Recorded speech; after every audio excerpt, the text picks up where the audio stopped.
You got it locked on Roadium Radio.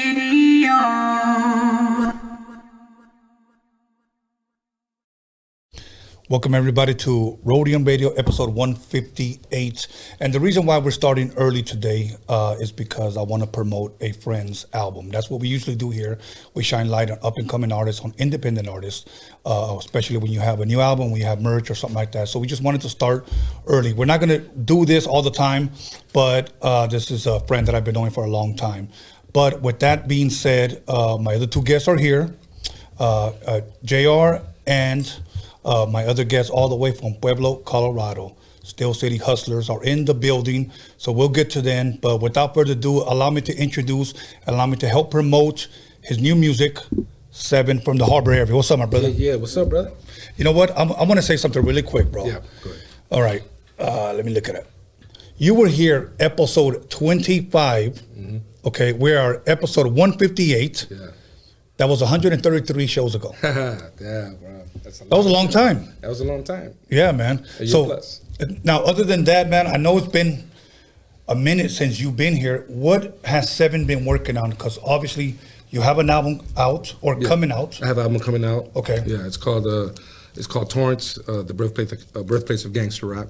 Okay. So I've been working on that album for the last few months, just tightening up, getting the mixes, the mastering.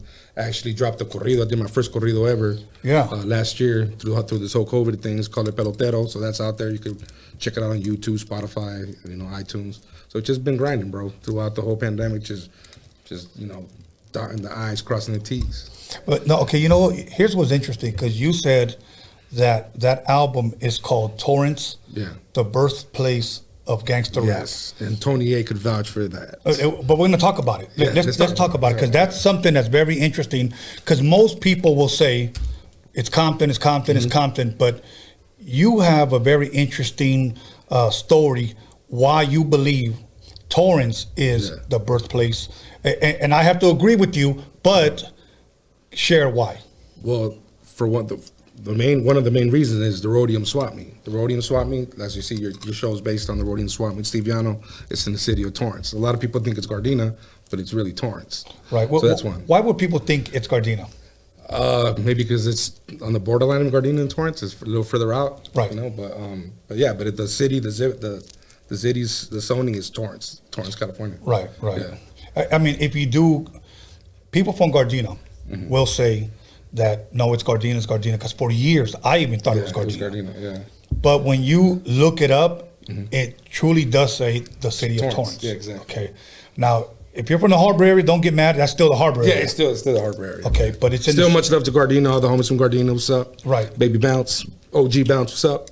Right. Yeah. So you say because the Roadium Swap Meet, pretty much that was part of, or if not the birthplace, to the home of the West Coast mixtape is what I like to say. Yes. And who started there? NWA. NWA. Yeah. With those mixtapes. Where they pretty much were feeding people the new gangster rap shit that was about to blow up. Yeah. About to blow up. Exactly. It was about to change music, and it was about to pretty much be heard all over the world. Yeah. If you trace it back, it goes back to the city of Torrance, the Roadium Swap Meet. Exactly. Okay. Now, when they started recording. Yes. So the majority of the hit records that were recorded for NWA were recorded at Audio Achievements in the city of Torrance, which is in my neighborhood, Old Town Torrance. Old Town Torrance. So that's the second reason why we are the birthplace of gangster rap. Okay. And I can vouch that they did record there, because I recorded half of the High C album there. Yeah. Dre there produced the first NWA album, Straight Outta Compton, the Eazy-E album, the Michelet album, the DOC album, the All in the Same Gang album, the JJ Fad album, and I could just keep going on and on. And exactly. That story, that building has a lot of history that a lot of people don't even drive by it and don't even know that's that place. Right. Especially after the NWA movie came out, they said it in the movie. They were in Torrance. They were there in the city. They were getting messed by Torrance police, man. That's what it is. It's growing up in Torrance. If you grew up in Torrance in the 80s, 90s, early 2000s, you got fucked with by Torrance police, bro. Oh, my God. And you don't want to go to Torrance Court either. Nah, don't go to Torrance. Court and Ice Cube, don't go to court in Torrance, right? Yeah. Ice Cube said it in the song. You don't want to go there. Porque te la meten. So anyways, but you know what? But that's very interesting. And I know that some people are going to want to challenge you, but I'm glad you're kind of getting it straight here and you're sharing that, you know, that's what you believe because it's facts. Yeah, it's facts. Yeah, I'm going from the facts. I'm not making it up. Is that you could look it up. You know, right. Like I said, they just put it in the movie. Like they acknowledged it. You know? And we don't deny that these individuals that recorded in Torrance are from the city of Compton. We don't deny that, but what we're saying is that the mixtapes were sold in Torrance. Yeah. The songs were recorded in Torrance. And the songs were recorded in Torrance. Yes. So, I mean, and the movie shares that everything took place in the city of Torrance. So, in a sense, Torrance has also touched the world through the music that was recorded there. Yeah, correct. Man, you know, and that takes some balls to actually name your album that, because you know you're going to have people say, what the fuck? Well, you know. I'm born and raised in Torrance, man, you know? Right. I've put Torrance on the map. I've been around the world with my music. And I always represent my city, my area, harbor area, no matter where I go, you know? Right. And you know what? There's a lot of people that, to this day, you know, that probably still don't know who Seven is. Yeah. Okay. Now, let me ask you this. Why do you think that is? I mean, I've been doing this for a long time, and it's just at the time when I started, there was just a lot of cats rapping. Back then it was a swap meet hustle, and there was a lot of cats rapping, you know.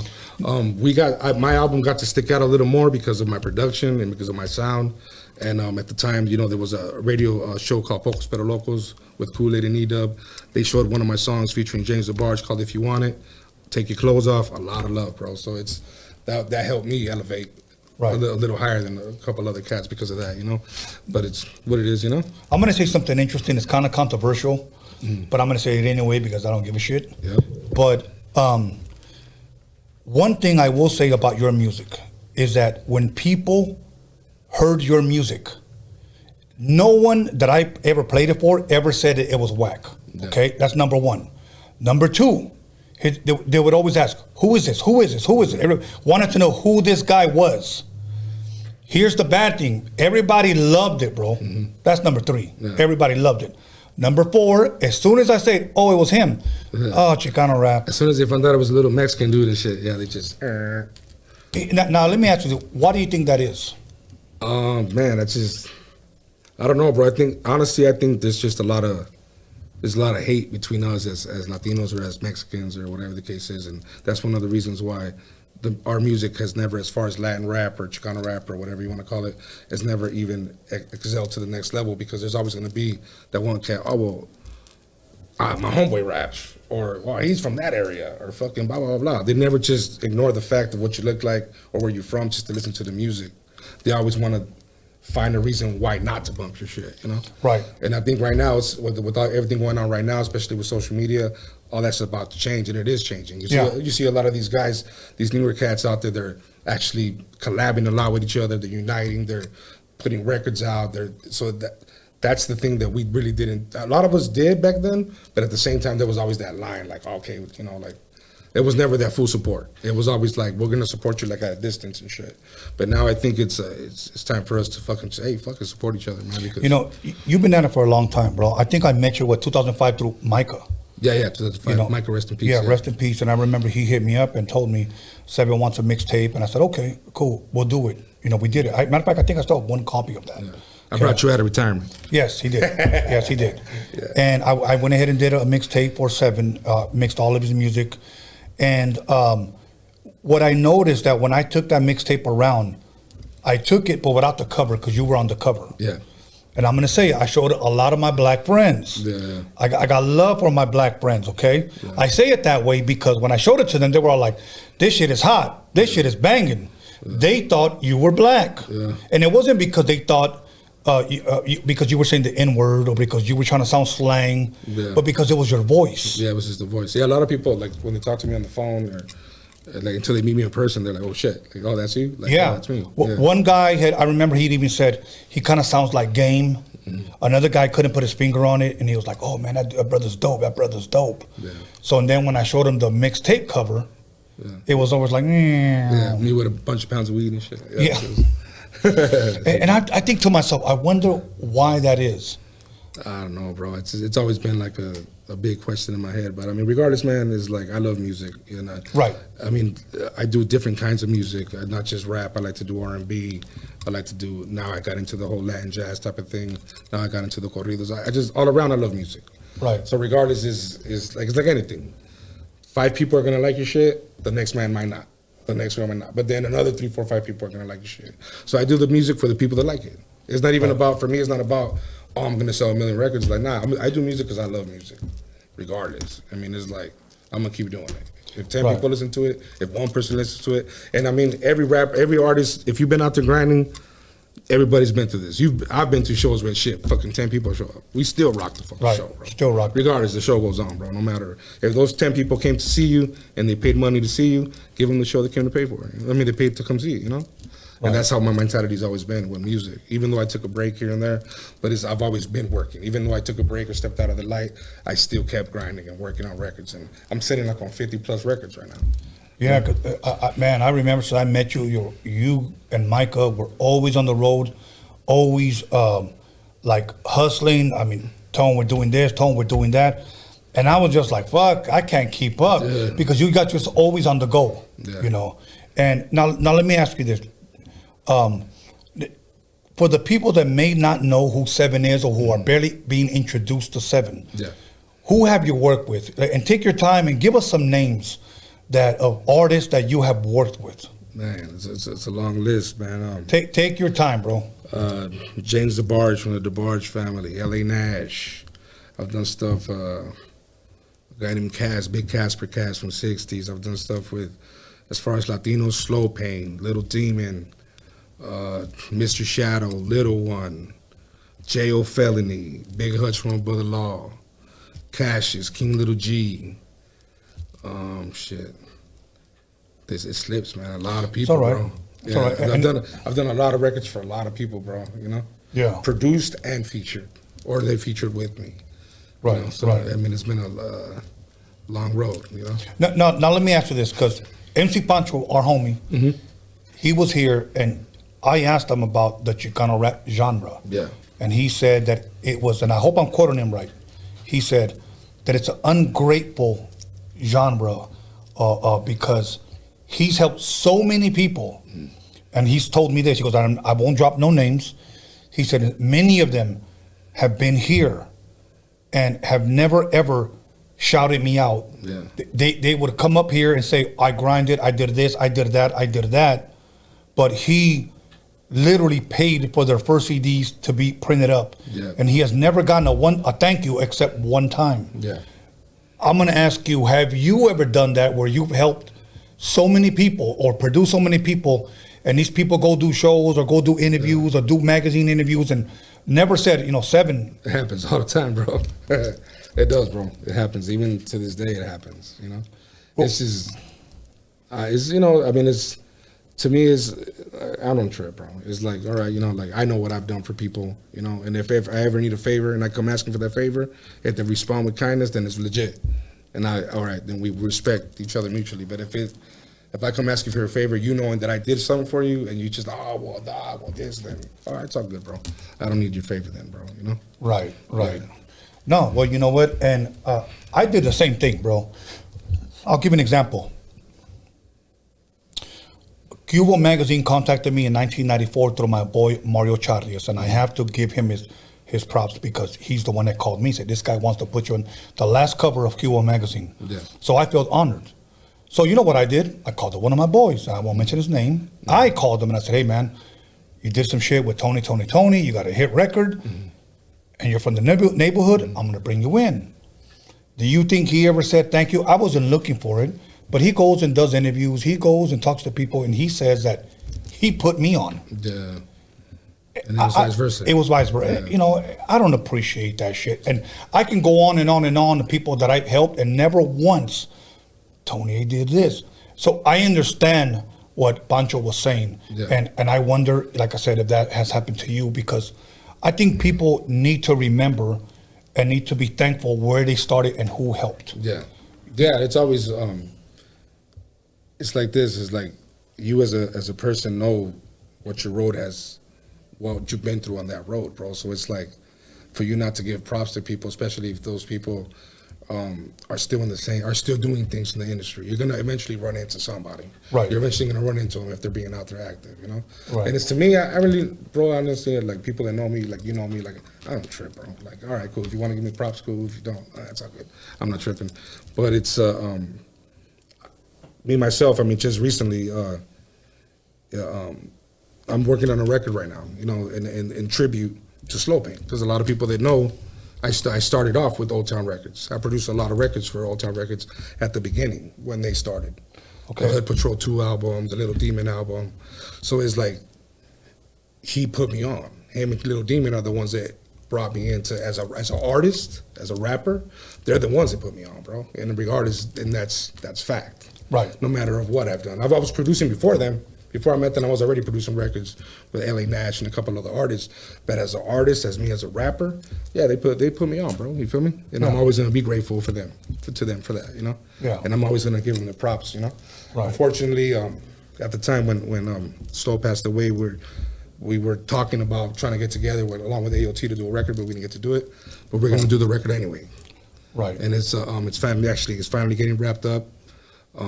I know I think we had probably talked about it, but it's gonna be a dope record. It's not for any type of benefit. It's just for me to give my thanks, Right. to the man that put me on, bro. Okay. Now, recently you were in the studio, if I'm correct, with Mariah Avila. Yes, Okay. working on some new music. Yeah, Working on some new music. I saw the pictures. Tony G was there. Mm-hmm. And what is that? How was that coming out? it's gonna be something dope, man. It's a new project that we're working at with Industry Music Group. We're gonna start releasing some new music through that avenue with DJ Cazell, produced by me and Tony G, and it's gonna be dope, man. Maria Avila, I know there's supposed to be some stuff with ODM, a couple of other artists they work with, and it's gonna be dope. Something different, another avenue at the same That's time. dope. Now let me ask you this: Do you enjoy more producing or rapping? I love producing, bro. Really? Yeah. Do you believe that you have produced that one song that you can say that's my shit right there, or do you have multiple? You know what? I have my personal selection of songs that I'm like, fuck, man, I don't even believe that I did that shit, you know? Right. And then I have, but there's other songs that other people are like, that song's dope, you know? And I'm like, kind of like, that song's all right, you know? But that's just the way it always is, though. It's always gonna be the songs that you least suspect that people are gonna be like, oh fuck, that's just hard, you know? Or you feel like you'll run into somebody that this happens a lot, bro. Believe me, like people post my shit, my songs, like from my first album, from my 7 Million Ways album, and I'll hit them up, hey, thanks a lot for posting that, you know? And they're kind of like, okay, they don't even know it's me, bro. Oh shit! So it's like funny and shit. Really? But it's what it is, you know? Like because at the same time, there's a lot of people didn't. Even though they might know the name Seven, or they might know the label Hellified Records, Hellified, but they really never seen me. Mm-hmm. Or they heard me, they know the songs, even around here in the harbor, you know? I had a song out here called In the Harbor, Under the Bridge. You know, and that song was super popular over here when my album came out, you know? Right. There's another song called Only in Cali there for all the lowriders and shit. They bumped that shit from here to fucking the Bay, bro. Like, and I got a cool fan base in the Bay, you know. They're from out there sending me videos of my music. Shout out to True Riders. I mean, a car club out there in the Bay. Yeah. So man, it's like the love that I get everywhere else besides LA is bomb. But I get a lot of love in LA too, though, you know. So, but it feels good to go to different cities and different countries, going there bumping my shit. Okay. You know? Now, for those that may not know, why the name Seven? Seven is a name that stuck with me from back in the tagging days. That was on my little tag 7. Plus, my favorite car was a 57 rag. So it's always been kind of like my lucky number and shit. You've always had lowriders, huh? Yeah, I've been lowriding since I was like 12. No shit. Yeah, man. So I was from Delegation Car Club LA for 10 years. Now I've been from Techniques. I'm going in. It is like what? Since 2007. So that's what? 13 years, 14, doing more than that. Yeah, I'm a lowrider till I die, bro. That's. Matter of fact, you bought one out in Denver, right? Yeah, as a matter of fact, I was telling the homies out there, you know, from Denver. Like I was just in Denver picking up a lowrider in July of last year. And you drove that motherfucker back? Nah, man, we traded it. Oh, okay. Yeah. I was about to say, man. Yeah, but yeah, that shit's in the blood, bro. Lowriding's in the blood. Yeah. So now let's talk about your album. Okay. When is it dropped? Is it today, tonight? Okay, so the single dropped today, Cinco de Mayo. It's a song that I did in tribute to my boy Michael, man, rest in peace. Which he was from Santa Barbara. He was from the 805. So I did it. I got Sad Boy Loco on the track, like when he recently got out this last time, and just dropped today. You can find it on YouTube. You can find it on Spotify, iTunes. It's called State Street. Is there a visual for that? Yeah, there's a visual for it on YouTube. You could go to my channel, which is Sevens Music, SEVENS MUZIK, or you could go to sevensmusic.com and it'll take you to some of the links and stuff like that. Or I'll take you to the Instagram and it has all the links on the Instagram. Okay. And when can people expect the album? I'm thinking about midsummer. We're gonna drop the album. Okay. I got a couple like 2 more singles that I want to drop before I drop the album, and then the album should be coming out soon. Okay, and because today, a lot of people are doing the single, and then EP. Yeah. Okay, but you're dropping an album. I'm dropping an album, bro, because I'm old school. Like to me, it's like I've been working on this album for a minute, so it's like I think it's time for the album to leave my life, bro, because I've been sitting on it for a minute. So I've been just changing things, moving things, adding things. Every time I go to the studio, I make a new song. I got some new songs with some new artists that are recently popping. I got some new music with Spanky Loco. I got some new music with KTD, Cable the Dawn. I got some new music with Wednesday Addams. I got a lot of records that they keep piling up, bro. More. So that's why I just need to put out the album, let it do what it do, bro, and then move on to the next project. How many songs can we expect on that? 12? That's more like 18. Okay. It's going towards like it's a double disc and shit. But it's going to be probably about 17, 18. Okay, so your single dropped today, Cinco de Mayo, and it's the first single off the album? It's the first single off the album. And there's visuals on it? There's visuals. You can go to YouTube, check out the video. You can find it on Spotify, Amazon Music, all the major digital platforms. Okay. Yeah. And what can people, other than this record, is there anything else that people can expect from 7/2021? Man, you can expect a lot, man. You're gonna expect a lot of music from all angles, bro. Okay. From the rap to the corridos to the soldies, I'm doing it all, bro. Okay, now why the corrido? When I saw it, it tripped me out because I never seen you like that. Yeah. But I'm like, wow, this is different. To me, it's always something that's always been in me. Like I've always I should have been a Spanish singer. Like I've always had that. Probably because my dad was a singer. He used to get drunk and bellow and sing. Right. It could be because of the bloodline. But I don't know. I love singing in Spanish, bro. I love getting all bellow and singing. And it was like, fool, you need to record that shit. So I was like, finally, hey, thanks to Donald Trump, that first stimulus, $1,200, pay for the corrido. We finally did it, bro. You know what I'm saying? So shout out to Wounded, man. Wounded. For producing that record, man. But yeah, I didn't do it to jump on a bandwagon of the little movement or whatever. I did it because I've always wanted to fucking do it. I did it for myself. Like even if nobody plays that motherfucker, I bump that shit. Yeah. You know what I'm saying? Because I love that shit, You know, it's funny that you say that because when Quick had finished the Way Too Funky album, the second album, we were at Greedy Greg's house, where you've gone. Yeah. And we were upstairs, and he played it for me, and he told me, what you think? And I just thought, shit was amazing, Yeah, fuck yeah. And then here's what he said. He said, man, to be honest with you, Tone, he goes, I don't give a fuck if anybody listens to this shit. I did this record for me. Yeah. That's what he said. And that's a dope-ass fucking record, bro. For the people that don't know me, I'm a DJ Quick fan. Like, that's like my number one fucking producer of all time, bro. Right. So it's like, when I got the chance to meet him through James DeBarge, I think that's the only time I've ever been starstruck. Really? Yeah, like for real. Like, I've been around a gang of motherfuckers, bro. And I think that's the only time that I feel like, oh, fuck, that's fucking DJ Quick. You know what I mean? Like, what's crazy, bro? I'm going to share something with you. If people they've never told me. Yeah. Aquid, I interviewed him. Never met him. Never met him. But I reached out to them, and they were like, oh, fuck yeah, Tony, yeah, cool. They pull up. I'd say we go on in 5 minutes. I come in, sit down, and then my photographer was about to leave. So he said, hey, can I get pictures really quick because I'm about to leave? And I said, okay, fuck it. So I moved the chair out the way, we stand right here, and I take pictures right in the middle with them. And then they both turn around, and they both look at me like this, and I look at them, and I go, yeah? And then they go, I'm fucking starstruck right now, bro. That's dope, bro. Yeah. I feel weird, bro. I feel weird because I'm not used to that. Yeah. But I was glad that they were able to share that. Yeah, it's a beautiful feeling, bro. Like I've got to experience that feeling overseas, and it's like I've had people cry, bro, when I leave, type shit. You know, and it's like not too long ago you were in Japan. I was just in Japan.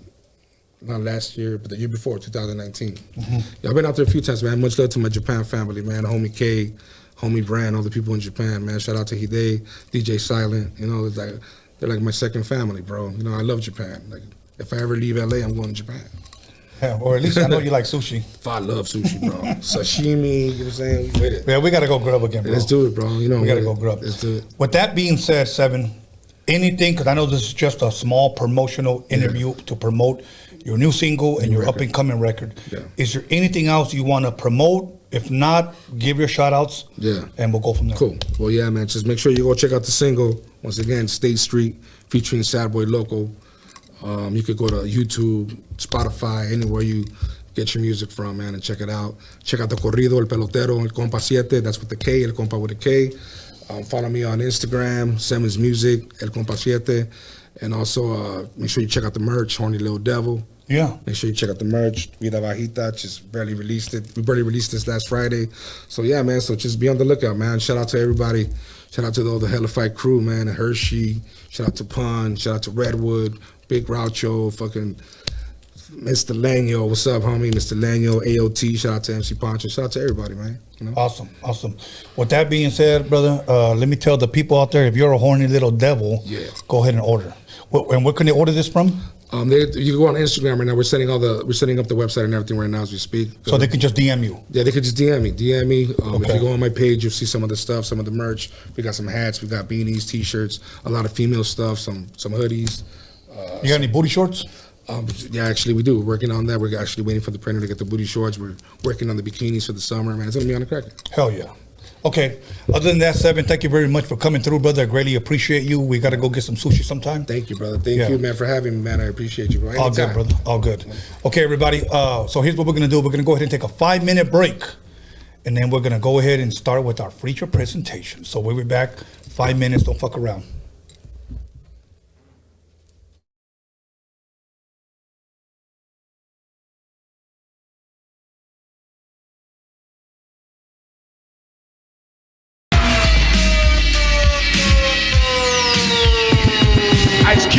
Dumb at the Roadium with the funky drum, and you know my man Steve can get some. With a fool like Tony A when he plays stupid dope shit by WA. You wanna spray? Dumb motherfuckers, no doubt. And sucker DJ, get the fuck out. Tony A. What did you say your name? What did you say your name? Tony A. I have won 1 million battles. Lights, cameras, action, sound. Give me that mic. I'm about to go down.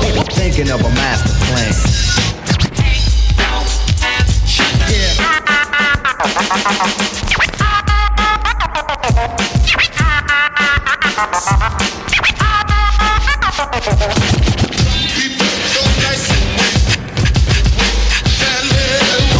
This story's funny. I met this girl and she had money.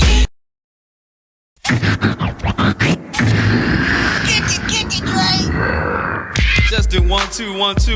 Right about now, Eazy-E and Dr. Dre's in the motherfucking house. Times are getting crazy. It's really hard to choose it. The Roadium's a spot to get funky, fresh music. Easy motherfucking E and my homeboy Dr. Dre. MC Ren is in effect, and you know we don't play. The Roadium is hitting, but you know you can't leave until you get a deaf ass tape from Steve. Oh Steve, oh Steve, oh Steve, just give me just one more tape. Oh Steve, oh Steve, oh Steve, just give me just one more tape. Oh Steve, oh Steve, oh Steve, just give me just one more tape. Oh Steve, oh Steve, oh Steve, just give me just one more tape. Yeah, man, I came all the way down to the Roadium spot, man, to pick up one of the NWA tapes, man.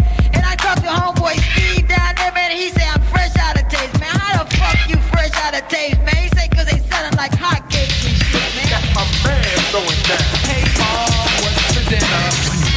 Man, like the NWA and Eazy-E music hit the Roadium Swap Meet mixtapes first.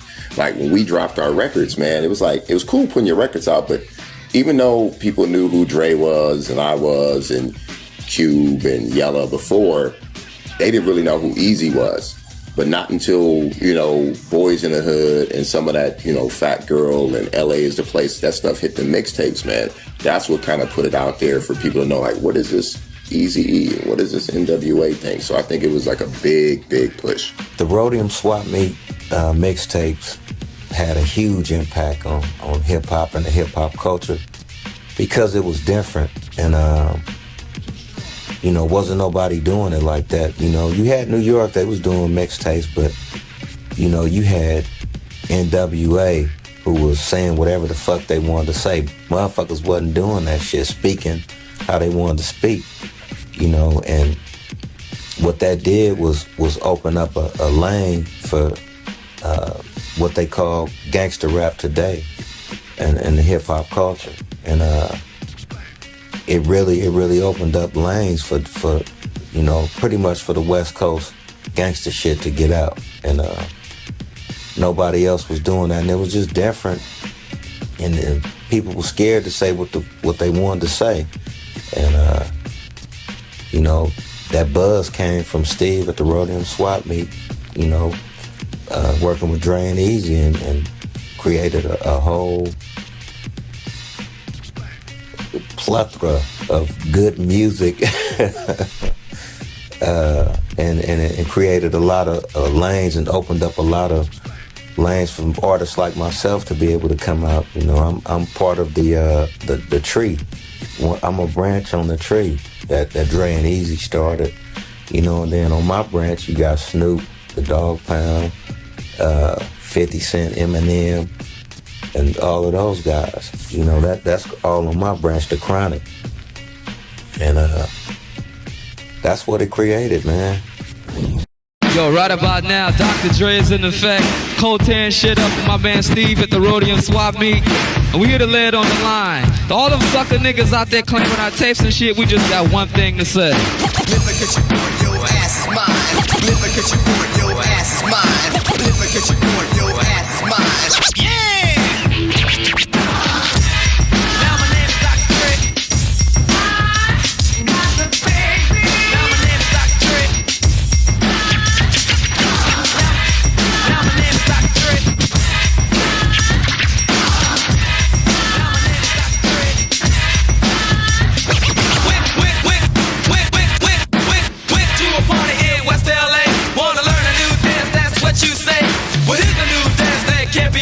So just step to the floor and do the cabin. Here it come, here it come, here it kitty come, come. Here it come, here it come, here it kitty come, come.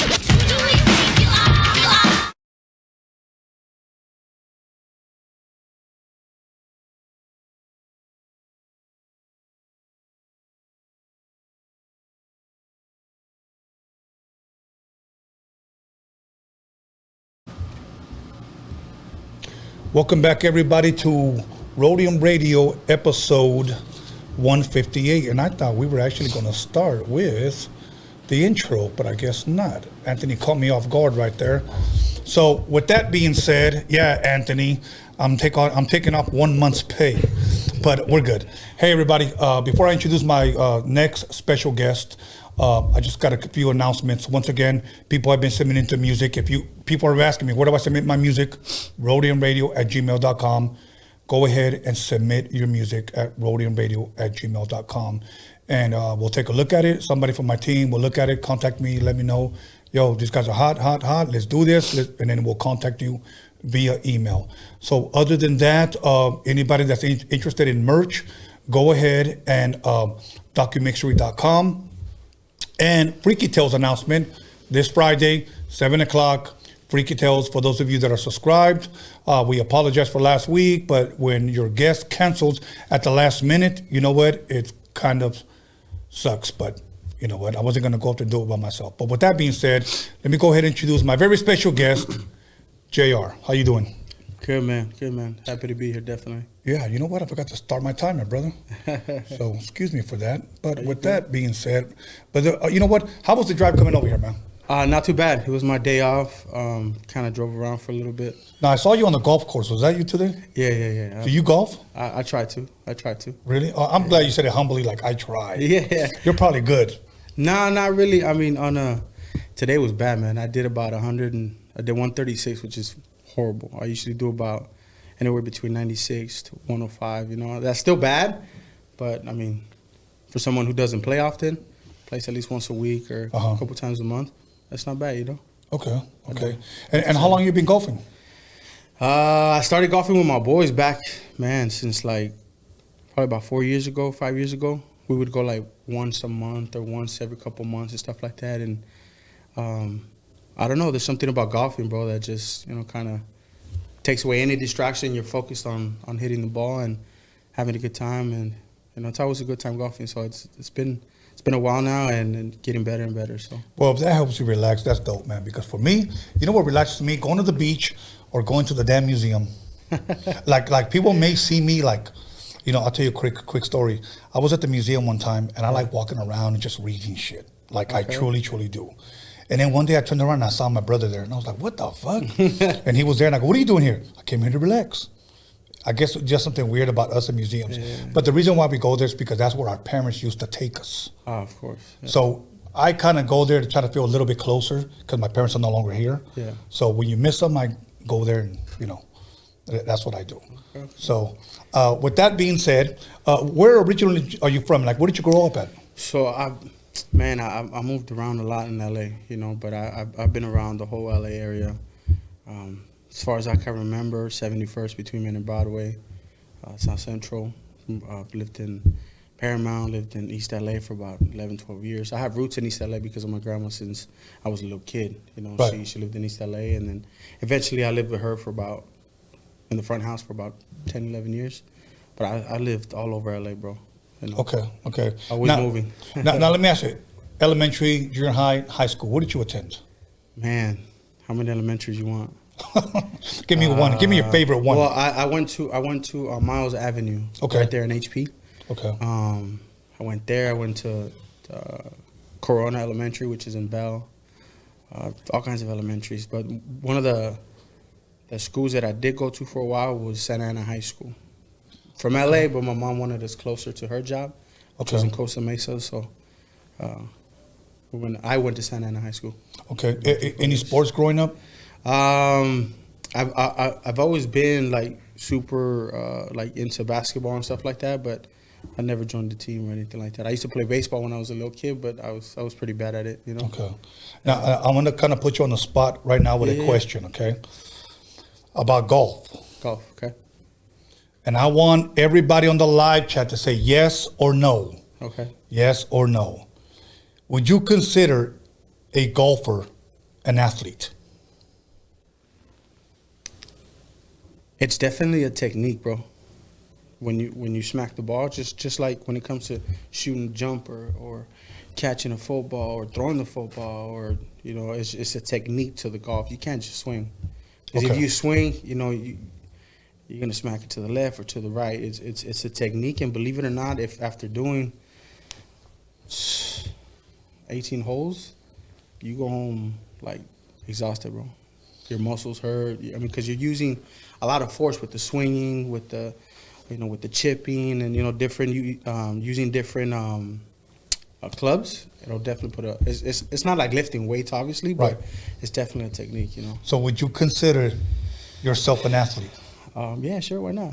Okay, hey, that's all I was asking. Not the best one, but yeah. Okay, see, people used to like, I went golfing, I went this, I went that, I hit this, and I hit that, and eagle, whatever the hell that is, you know. And all I know is 4. that's like when you're about to hit somebody. Oh, okay. You hit the ball, and it goes into the other green or into oncoming, golfers. You just got to yell that out so they know where to duck. You know.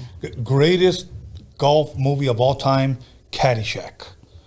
If you haven't seen it, I encourage you to watch it. I probably did when I was younger, but I haven't seen it since. Rodney Dangerfield hits the ball and he goes 4, and he hits a guy in the balls. He goes, I should have yelled 2. You know, shit is fucking hilarious, dude. I'll definitely have to check it out. Yeah, Caddyshack, Rodney Dangerfield. It's got a lot of Chevy Chase. Chevy Chase is like a big time pervert in there. I like Chevy Chase. He's a good dude. Yeah. So, but with that being said, now let me ask you this: growing up, you play any instruments? Nah, I've never played an instrument. I did get in trouble a lot in school though for banging on the desk. Not trying to come up But that's the original drum machine. Yeah, like, you know, I used to try to come up with my own beats, and Right. eventually that led into kind of beatboxing a little bit. But as far as playing an instrument, just my vocals, you know. You know, a lot of people are probably watching right now, and it's probably the first time ever hearing of you. Yeah, most definitely. And they probably don't even know what you even do. But when we come back, obviously it ain't time yet, but when we come back from break and they see you perform, you're gonna bless their socks off, man. I hope so, man. I hope to, you know. Yeah. Okay. So now, growing up, did you ever dabble into the rap game? Honestly, growing up, because of my parents, you know, they used to listen to banda. My dad used to listen to like Los Pasteles Verdes, Los Yonix, Indio, like old school Spanish oldies. But also, my mom listened to jazz, and you know, they listened to oldies and stuff like that. Right. But man, let me see with the rap. I honestly got introduced to rap because of my uncle. Okay. My uncle Ralph, he used to call himself Rufian. He used to rap, and he set up his own little system, you know, with his little DJ system. And he used to record himself like that. And I remember walking into his house and checking him out, and it was like 13 years old. And that's when I started getting more into like Tupac, listening to Biggie, you know, Dre's, you know, all the dope artists from back in the days and stuff like that. Now, growing up, would you say you listened to more, I guess, Spanish than you did actually rap? Yeah, I did. It was more Spanish, art, you know, oldies and stuff like that. Right. The rapping, I didn't really get into it till you know, 13 years old, but I didn't take it serious till, I want to say, man, mid-20s or so. Okay. In 07, 08, I got into a record label with my cousin. I don't know if you're familiar with Sonny Blue. No. Sonny Blue, we were with Smooth Hustle from back in the days, and he used to, he raps. So I went in trying to do Spanish singing, but I seen that they needed, you know, a guy with a hook. Right. And that's how my whole thing with the hooks came in, and I tried to rap, but rapping's cool, you know, but it's not for me. It's just something I do as a hobby. Right. Well, I know once people hear you sing, they're gonna be hitting your DM, bro. You know, because when you first came here, you were Baldacci. Yeah. Okay. And I looked into your music. My whole thing is that when people submit their music, or when I hear somebody that I'm interested, I just don't book them immediately. Yeah. Okay. I almost try to strategize, like, who could I put them with? Yeah, you know what I'm saying? That's what I try to do. So when I heard your music, I was like, okay, I'm eventually going to get this guy right here, you know, because I think you're talented. Appreciate that. You may not know, but a lot of people have heard of you. You may not have the blue check on your Instagram, but a lot of people have heard of you, you know. So now, around what age again would you say you started singing? So I was always singing, even in high school. I was in choir. Okay. And I was doing English, but I went through puberty at 13. Okay. So when that happened, that's when I kind of, you know, found the rap, you know. But as far as like singing, I've been singing nonstop since about 17 and a half. I started singing like Lupillo Rivera songs and stuff like that. And my voice used to crack. But from 17 and a half to now, I mean, there's not a moment where I'm not singing. If I'm driving, I'm practicing a song, or you know, trying to create a song in my head. You know, I may not have an instrument, but you know, I hear sounds in my head. You know, so I've been doing this since about 17 and a half, and it's been nonstop. You know, kind of slowly working my way. You know, trying to do both the Spanish and English, but I feel my comfort is more in that Spanish. You know what I'm saying? But just because I'm doing the Spanish, I'm not going to stop doing the English. You know, because I like working with other artists and creative artists who have a vision when they're working on a project or something like that, you know. Mm-hmm. But I want to say 17 and a half is when I started pushing the Spanish, and even more so now, you know, within the recent years. When you started singing in Spanish, what was the response you were getting, man? I first showed my dad. I remember when I first showed him. I was like 18 and a half, maybe 19 years old. What was his response? He was excited, man. Really? He was like, what? I sang to him at my tia's house, my tia Blanca's house on 92nd and Hooper. Right there, you know. And he looked at me, he's like, what? And since then, he's and this was just a cappella. Just a cappella, man. That's usually how I sing, you know. I don't really have how can I say like groups of people that play instruments who are willing to play. So the people that do play for me is definitely a blessing to have them, like my boys outside, you know. So, but it's mainly just a cappella, writing in my head, and you know, as I'm driving, trying to come up with a melody, you know. So. Right. Is there other people like yourself out right now that you listen to or that you like? You know, anybody out right now that you can kind of like drop a couple of names? Like I just had there's a group from Wilmington. They're like from my neighborhood, 18, 19, and I believe 20. Los Inqueclados del Puerto. Okay. And they sing corridos, okay? And I had my boy Pablito here looking at them because he's possibly looking into signing them. Okay. So, and you know, they're on the come up, and I know that style of music is pretty huge right now. Okay. Is there anybody on the come up right now that you got your eyes on, like, oh, those guys are pretty dope, that maybe you could shed a little bit of light on? As far as like young groups and stuff like that, or just maybe guys your age, it doesn't matter. I listen to a lot of like Karim Leon. There's a new guy who's been out a couple years who's definitely coming in strong. His name is Luis R. Conriquez. His style is corridos, and just the way he projects it and the way he sings is dope, you know. But there's also like Manny Tololoche. There's there's a bunch of guys. There's a bunch of guys from Rancho Humilde, from you know, like Nathaniel Cano and stuff like that. But as far as like who I want to work with, man, Manny Tololoche for sure. Esteban Plazola. Who else? There's a lot of artists, bro, to be honest. Right, you know? right. It's a lot. Hopefully in the future I get to work with those artists. I mean, it's just kind of like rap, you know, hip hop in general. When I say hip hop, I just say that in general to even cover Chicano rap. I'll just say that.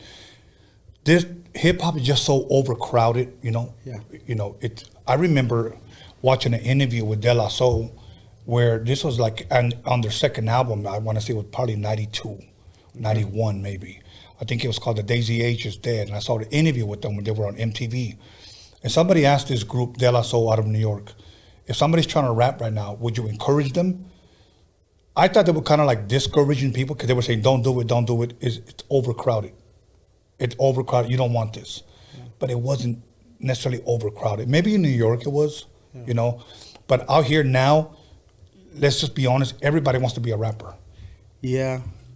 You know, everybody wants to be a rapper. And the sad thing is, I think there's more bullshit out there than actually good shit. Oh, of course, and sorry to interrupt you, but that's kind of why I'm leaning more towards the English. I mean, the Spanish side of the music, just because, you know, like again, the rapping thing, I can do it, but it's like you said, it's overcrowded, and I just honestly, not that I can't compete, because I know if I work on that craft, I know I can compete, but at the same time, I'd rather not. I'd rather save my energy into just making hooks on the English side of it, and focusing the vision that I have with the Spanish side of the music.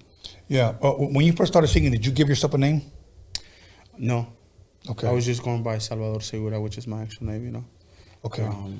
And then eventually you did get a name that you called yourself earlier, you told me. Yeah. When I was, when we were back in the days with Smooth Hustle, my cousin Sonny gave me the name Peterbilt. And it was cool, you know. It's a big guy, big rig, you know. We come with a hefty punch, and so that name was given to me by him, and it was cool because it was for the English side of the industry. And right now I do go by the name of JR, but when it comes to fully focusing on the Spanish, Salvador Segura. Okay, so eventually you're just gonna go by Salvador. Yeah, Salvador Segura. Okay. Yeah. Okay. And Peterbilt, because when I posted up your flyer, a couple of people hit me up and told me that's Peterbilt. And I wasn't sure. Yeah, no. You know. You know, I wasn't sure, but obviously they knew who you were. Yeah. They know me as Peterbilt because with like that track I have with my boy Baldacci. I love LA track, so I used to go by Peterbilt by then. And it wasn't until probably about a year and a half ago that I kind of started going by JR. And my Instagram's always been the Junior, just the letter J and the R, but I changed it to JAY space R. Okay, and how did you meet Baldacci, the face of LA? A lot of people know who he is here. I know I interviewed him here in the past. I want to bring him back, and actually people have been requesting him back. But how did you come to meet him? So I met Baldacci through Smooth Hustle. Okay. And what is Smooth Hustle? Smooth Hustle was a record label that we all started with back in the days. And we got the mark right here. We used to like when I came in, I was just hooks, and you have my cousin Sonny Blue, the homie Z-Gun, Cinco, Problems. And then I met Baldy when he got out of prison in 2011, and he showed up to the studio. He walked in, and ever since then, I've been running with him, with Smooth Hustle. Kind of took a break off of music just because I wasn't feeling it.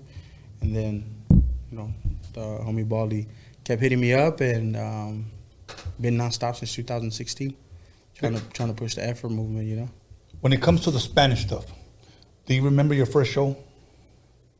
Spanish stuff, yeah, just because, only because I just started pushing it, like even more so with the Spanish, and that was actually 2020 in August with Day of Unity.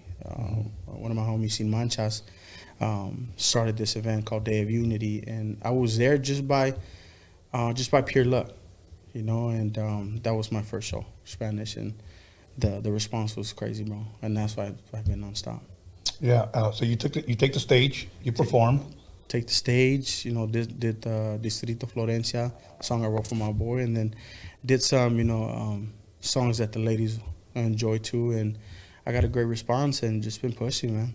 That'll work. Yeah. ¿Te pusiste nervioso?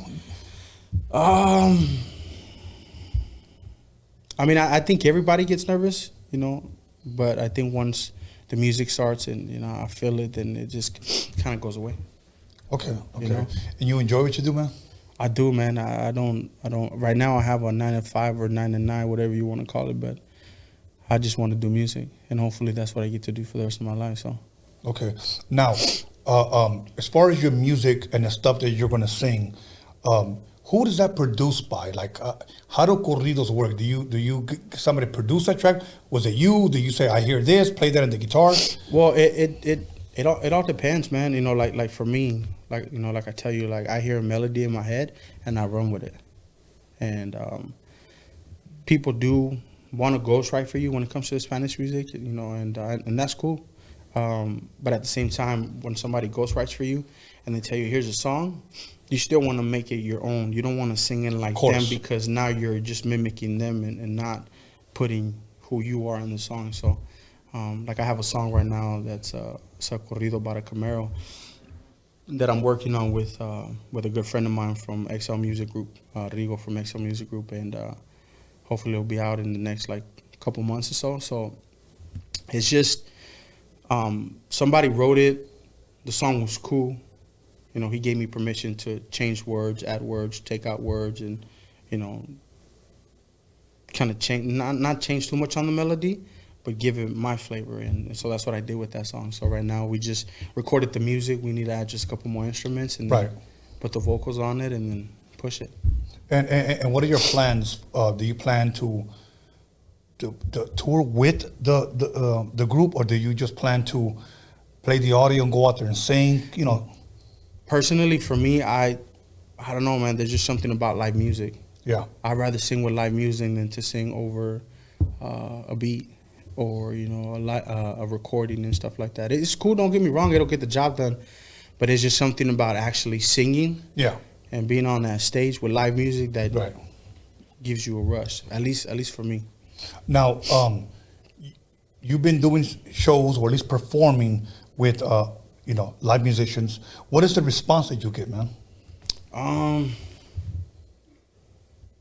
Oh shit! Who the fuck are those guys? That's a good one.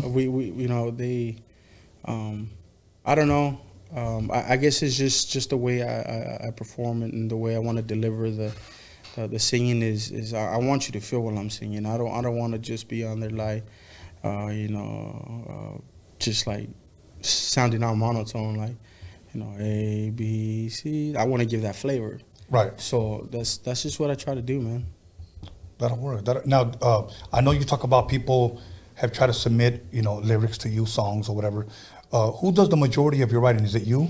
When it comes to my Spanish, it's me. There's a couple songs that people want me to sing, that are written by somebody else, and I'm gonna do that. But I usually do my writing. When it comes to the English, the same thing. Majority of the writing is from me.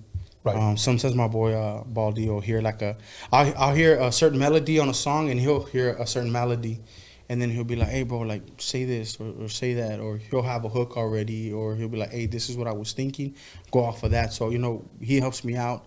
Or if I'm stuck, we get writer's block, bro. I'm not perfect, Right. So sometimes he'll reach out and he'll be like, "Look, say this like this, or do this like that," and he'll hear something and I'll hear something. So, but as majority of my writing is from me. Okay. Yeah. That'll work. And do you have stuff out right now as far as on YouTube for people that may not know, who are barely finding out who you are? Like, can they look you up on YouTube and find stuff? Yeah, definitely they can. With the Spanish music, if you look up JR, JAY space R, Distrito Florencia, it'll come up. It's my Spanish corrido that I wrote for my boy Baldachi. That's the only Spanish song I have like that on right now. Okay. But as far as English, I have songs with my boy Baldachi, I Love LA. What else? What else do I have? I have songs with the California. Who else? Most of it is audio that you'll find on iTunes, Spotify, and stuff like that. But as far as videos, just a couple videos. And the songs you did with Baldachi, that's English? I've done. I came out on his first album, the Baldachi Code. I had about 5 or 6 songs from there. Plan B, I had 1 song. He pulled out a few mixtapes. I believe the Quarantine one, I have like 2 or 3 songs on there. Eye for an Eye, I think I have 1 or maybe none, but I have a handful of songs with him. Okay, and these are all English? English songs. Okay. Yeah. Okay. My City, Sitting on My Throne. What else? I'm bad with names, man. It's okay. It's okay. But yeah, I definitely have songs on a majority of his albums, and also a handful of songs that he's just sitting on. So, okay, waiting for him to put them out whenever he's ready. Are you working with any? Are you open to work with new producers who maybe hear your Spanish stuff and say, "Hey, man, I got something hot for you. Are you down to work?" Or are you pretty much doing everything in house? I'm open to it, but I'm not better than anybody. I don't know if it's because I'm a Virgo, it's a Virgo thing, but I'm super picky on like who I work with, and like I said, I'm not the best, but I'm gonna choose who I want to work with. Yeah. And I'm just being selective and trying to make the right moves. That'll work. So here's what we're gonna do. We're gonna go ahead and press pause right there. We're gonna come right back after a 10-minute break, and then you're gonna sing for us. Yeah. You're gonna bring your 2 boys. We'll get some chairs. They're gonna sing, and then you can sing as many songs as you want, bro. Okay. So, okay, everybody. So once again, make sure you call somebody, text somebody, slap the shit out of somebody. Let them know that JR is in the motherfucking building. Yes, sir. We'll be back 10 minutes. Go get yourself something to drink.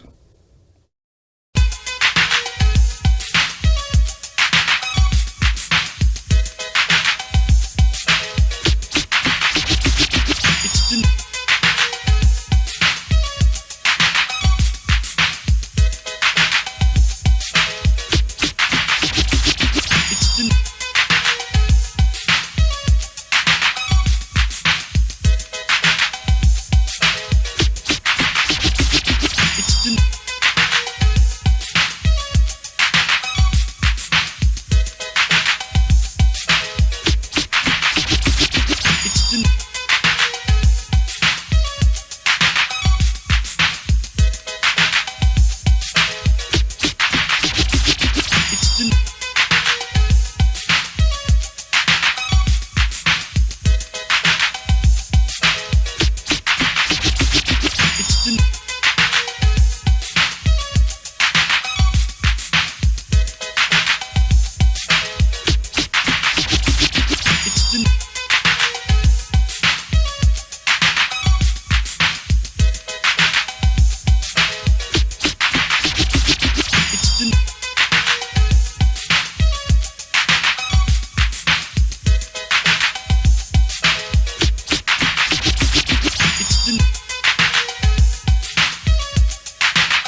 Yo, call somebody, text somebody, slap the shit out of somebody.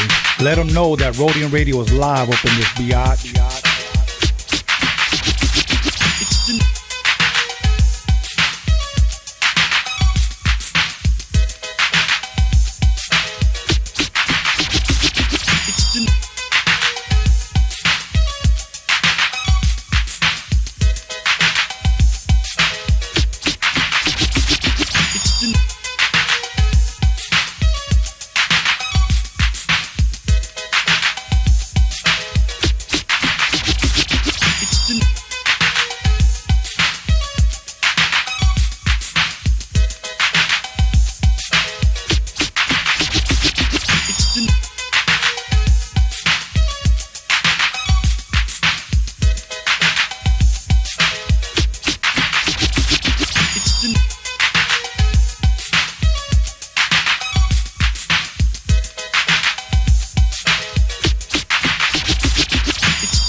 Yo, call somebody, text somebody, slap the shit out of somebody. Let them know that Roadium Radio is live up in this biatch.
Yo, call somebody, text somebody, slap the shit out of somebody. Let them know that Roadium Radio is live up in this biatch.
Welcome back, everybody, to Roadium Radio episode 158. And I want to thank everybody on the live chat, all the guys that are keeping it positive, everybody that's talking shit.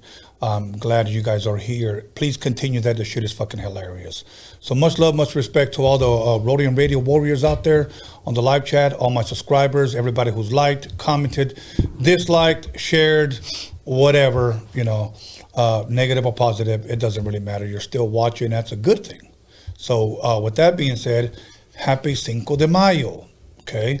And being Cinco de Mayo, we have JR in the building, and he's about to kick it off with some dope-ass music.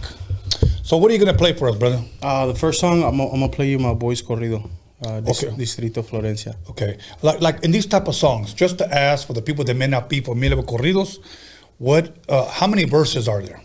I mean, it's just like a song. There's depends on how you want to write it. You can write it to where it's you have your verses and your hook, a verse and the hook, or you can do it to where it's just verses. You got a bridge of music and then second verse. Okay. Or you know, a couple sentences at a time. Take us away. Okay. Distrito Florencia.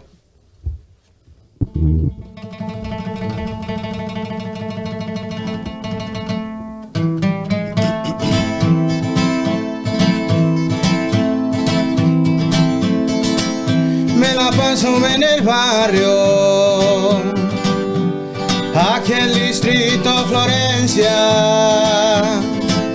Yo no ando con jueguito, y pa'l que lo quiera, cargo un cuerno de chivo. 5 balazos me dieron y casi pierdo la vida a la entrada del infierno, esperando el diablo sonriendo. Son cosas de la vida, consecuencias de vidas, porque todo en este mundo se tiene que pagar.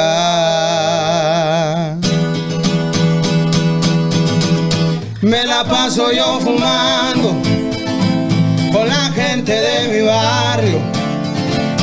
Yo vengo de esa clica de los gangsters, no se ocurra traicionarnos. Yo soy hombre de respeto y mi palabra vale mucho.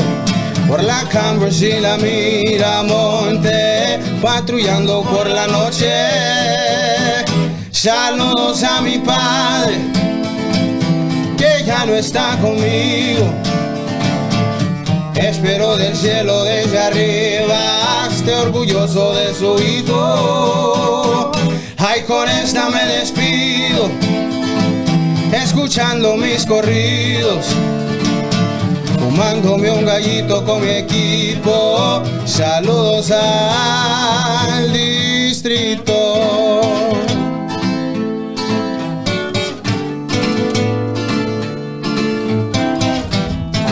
This one is the full song.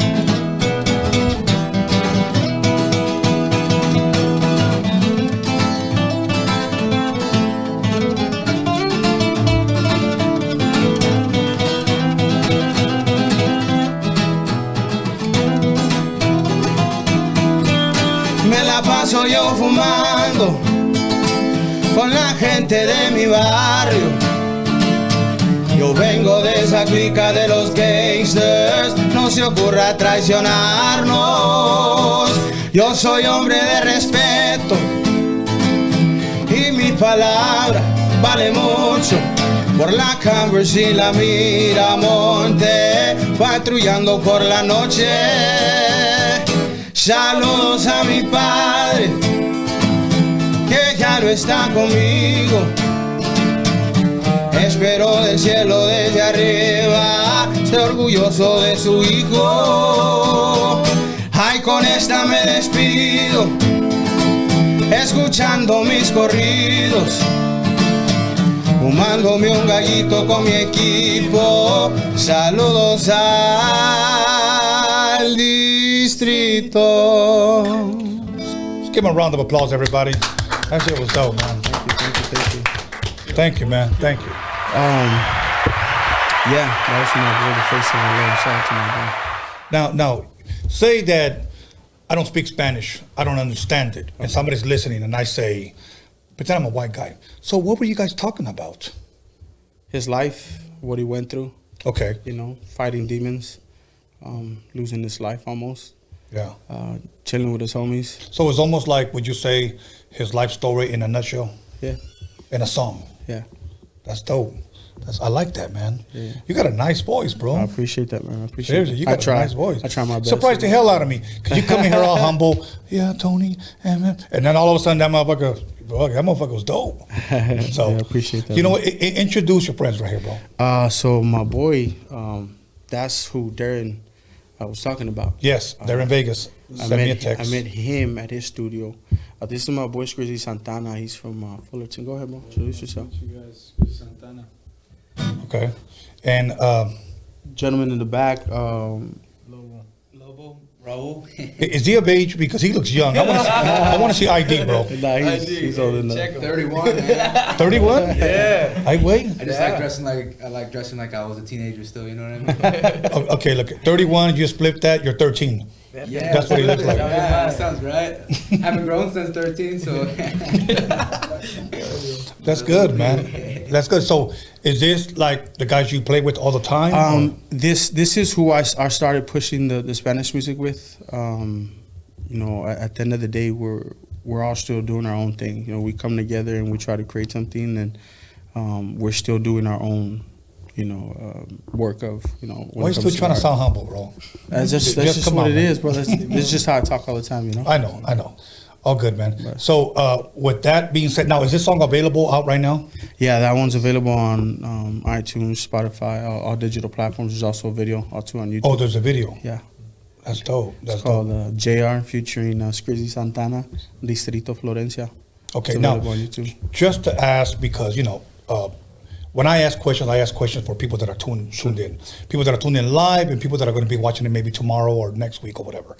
What inspired you, what motivated you to write a song about Baldacci, a life?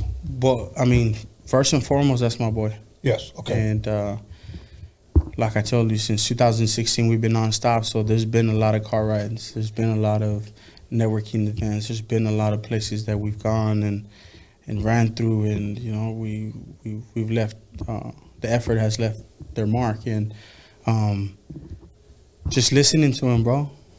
Okay. You know, there's only so much you can do on a car ride. Listen to music, you know, talk about past. And, you know, she'll tell me stories and I'll pay attention. And him being my boy and you know, somebody who I admire and stuff like that, I figured why not bless my boy with a song. What was his response to it? It's crazy because we were on Firestone. Okay. What's that? That burger spot, Bob's Burgers, the one with the big old figurine that they were gonna knock down in Downey. Oh, in Downey. Okay. We were at some Thai spot right next to it, and I told him, hey, look, I got something that I kind of started writing. And he posted it up back in like 2016 on Instagram. So I showed it to him, and you know, he really liked it. So kept writing it. That's dope. So I know you brought your boys out here because you're gonna play a little bit more. Yeah. What are you gonna play right now? Or so Chalino, Prenda de mi alma. Okay. It's somewhat of a love song, but Chalino style, my style, you know, our style. Oh, so you kind of remixed it. Not necessarily, a little bit, I guess, you know, but add your own flavor. Yeah.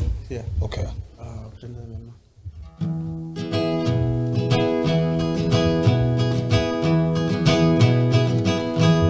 ¿Qué haré lejos de ti, prenda de mi alma? Sin verte y sin oírte y sin hablarte, a cada instante intentaré por olvidarte, porque es un imposible nuestro amor. ¿Cómo quitarle el brillo a las estrellas? ¿Cómo impedir que corra el ancho río?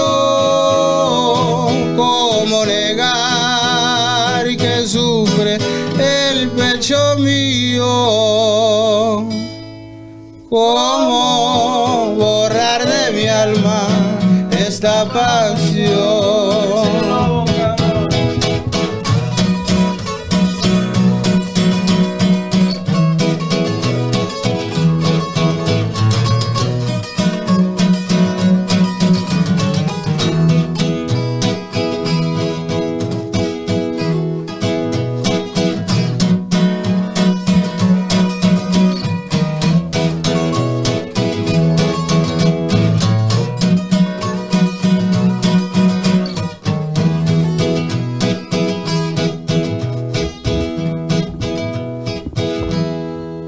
Round of applause, everybody.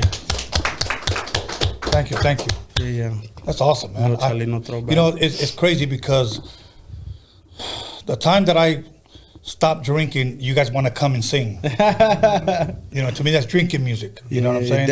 I could be having some ostiones right now. It's that field music, you know? Yeah, some mariscos. Yeah. And fucking listening to you guys. Fuck. I fucked up. But I around this time of the year, I usually, when I stop drinking for a while, you know, then I'll pick it up later. But that shit was fucking dope, man. That shit was dope. So now, 2021. I know COVID cock blocked everything. Man. Okay. Like it fucked up a lot of things. Okay. 2021, for the fans listening, what can they expect from JR? Man, is hopefully once everything opens back up. I mean, the networking's still there, you know. Yeah. But it's definitely slower than it was.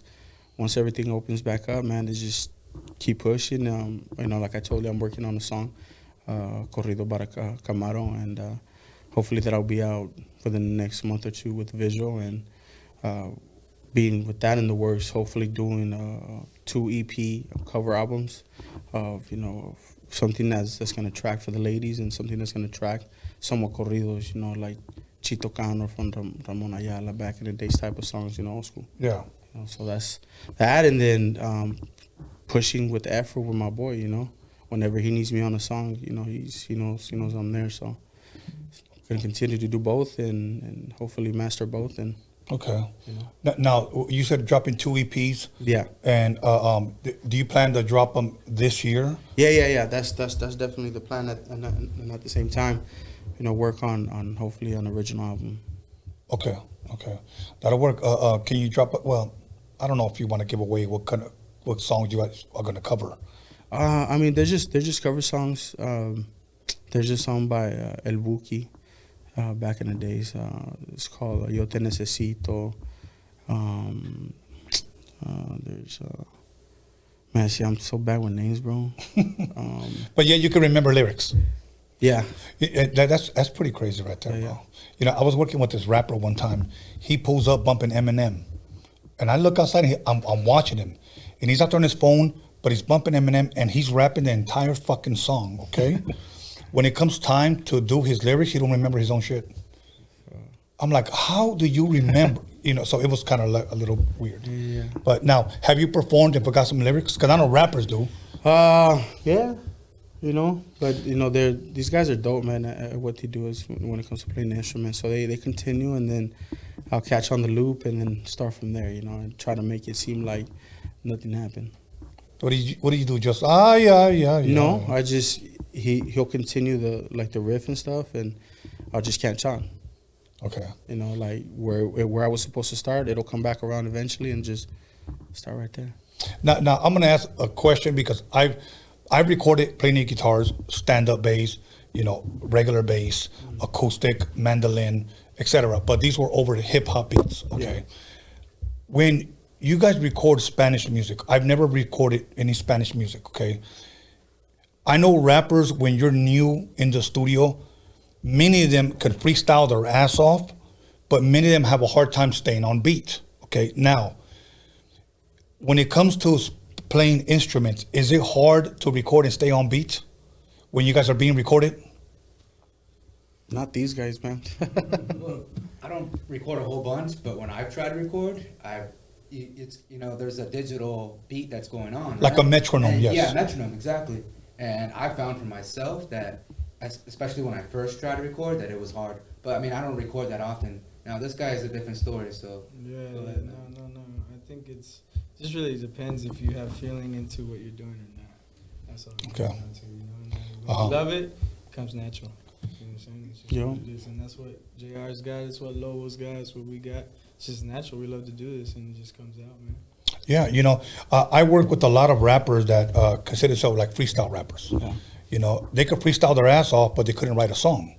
So when they finally did write a song, we brought them to the studio, they would tell me, hey, man, you know, I never recorded before. And I'm not saying this about every freestyle rapper. I'm not saying it, but I'm saying about these individuals. They were the worst to record because they couldn't stay on beat. They were just everywhere when they freestyled. They were just everywhere. But when it came time to rap on 94 beats per minute, they just couldn't do it, you know. So, and I met a lot of singers that had a great voice but couldn't sing. I met singers that didn't have a voice but could sing. So it's kind of hard to find that one person. But let me ask you, do you have a hard time, you know, staying on beat, or would you say I got this already? I mean, it depends. I mean, everybody records different. You know, I personally like to record in a way where I personally don't like to just to go in and record. sometimes it comes out naturally. That's just the way it happens with the songs, you know. It'll just click. But how I prefer to write is let's say he writes, you know, the music for me, and I'm listening to it on the way home or whatever.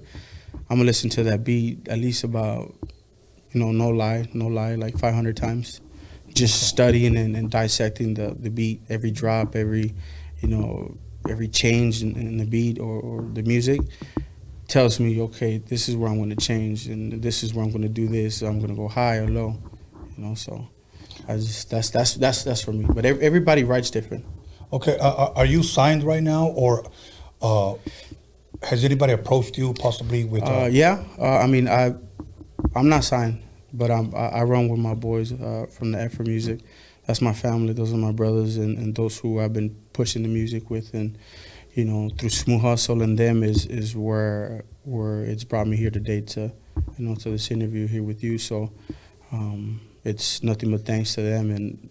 But as far as being signed, no, I'm not signed. I am working with the record label who I told you about, XL Music Group, which is with the Spanish music. So working on some projects with them, but at the same time still doing my music with my boys. So that's what I'm doing. Would you be open to have a meeting with someone who may be interested? I mean, it's just I'm loyal, bro, and I know opportunities are gonna come just like a dime a dozen do, and it might take a little longer, but I know that when it comes, it's gonna be beneficial, and without a doubt, you know. Okay. So. The reason why I'm asking is I'm sure because this music is hot right now. Yeah. And I'm sure there's people going to be watching that are going to want to get at you. Hey, man, you want to have a sit-down meeting? Do you want to talk or whatnot? For a situation like that, let's just say when it comes down to business, do you let your team know, hey, these people want to talk? Of course. I try not to move without letting them know what I'm doing. Right. You know, and it'd be unloyal of me to just be like, I'm going to go do this, and not tell my boys, and then they find out through, you know, word of mouth through somebody else. So I'm always open to discussions and talks, you know. But as far as like me jumping, like, oh, first opportunity now, right? You know. Okay. Have you ever had anybody just throw an offer out to you? Not an offer, you know, but a lot of people have wanted me to kind of work with them and stuff like that. So I got who I think I'm going to work with, you know, and. Hopefully it stays that way, and then if it does, then, you know, independent. Here's another question that maybe somebody out there that's maybe in this genre of music might be asking. You know, what if I could get him to do a feature on one of my songs? Are you open to that? Yeah, I'm always open for features, you know, but as far as with features, you know, that becomes business right there. Yes. So, yeah. Yeah. Okay, cool. Anything else you want to play for us, man? Actually, I'm going to let my boy sing a song. Okay. And then we'll do one song that's specifically towards it's called Pídeme la Luna. It's more towards that vibe towards the lady. So awesome. I'm gonna let him do which one you want to do? Cholo. Cholo, correct? That'll work. Put the mic right here, please.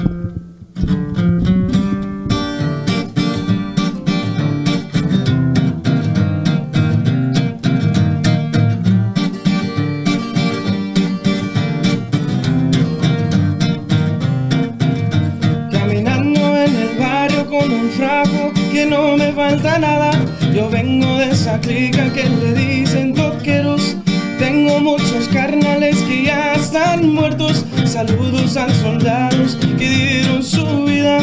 La vida de un cholo no perdona, solo Dios controla. Siempre con truchas cuando ando en el barrio. Si tú me tiras, de volada yo respondo.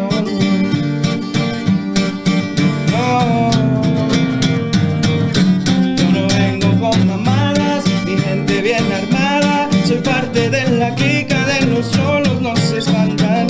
Cuando estoy en el barrio, mi mamá siempre rezando, pidiendo a Dios que regrese a su vida.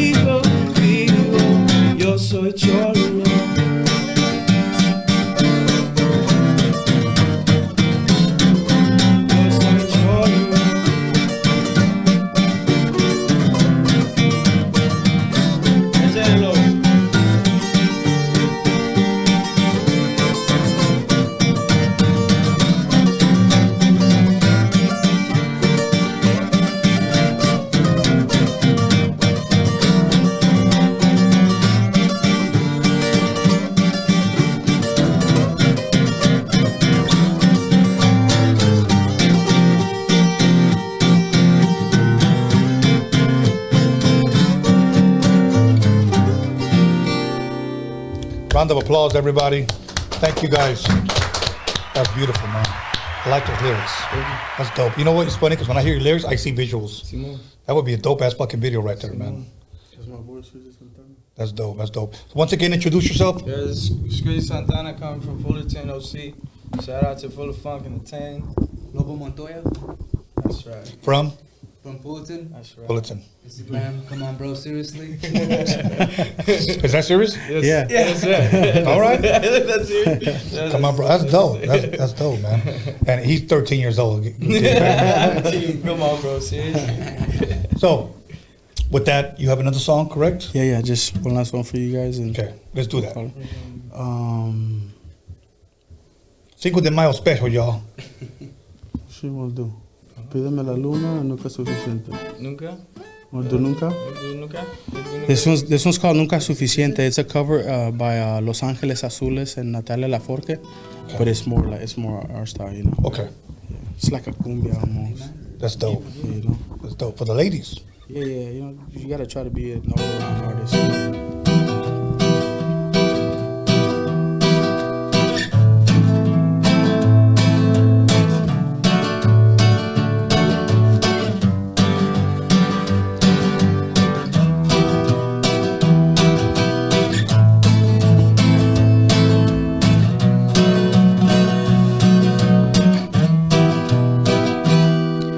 Nunca es suficiente para mí, porque siempre quiero más de ti.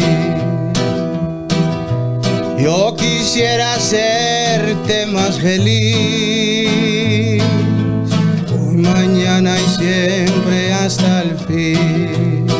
Mi corazón estalla por tu amor. ¿Y tú qué crees? Que esto es muy normal. Acostumbrada estás tanto al amor que tú no ves. Yo nunca estaba así. Si de casualidad me ves llorando un poco es porque yo te quiero a ti. Y tú te vas jugando a enamorar, te enredas por las noches entre historias que nunca tienen final. Te perderás dentro de mis recuerdos por haberme hecho llorar. Si tú te vas jugando a enamorar, falsas ilusiones vagabundas que te dejan alcanzar, y no verás que lo que yo te ofrezco es algo incondicional.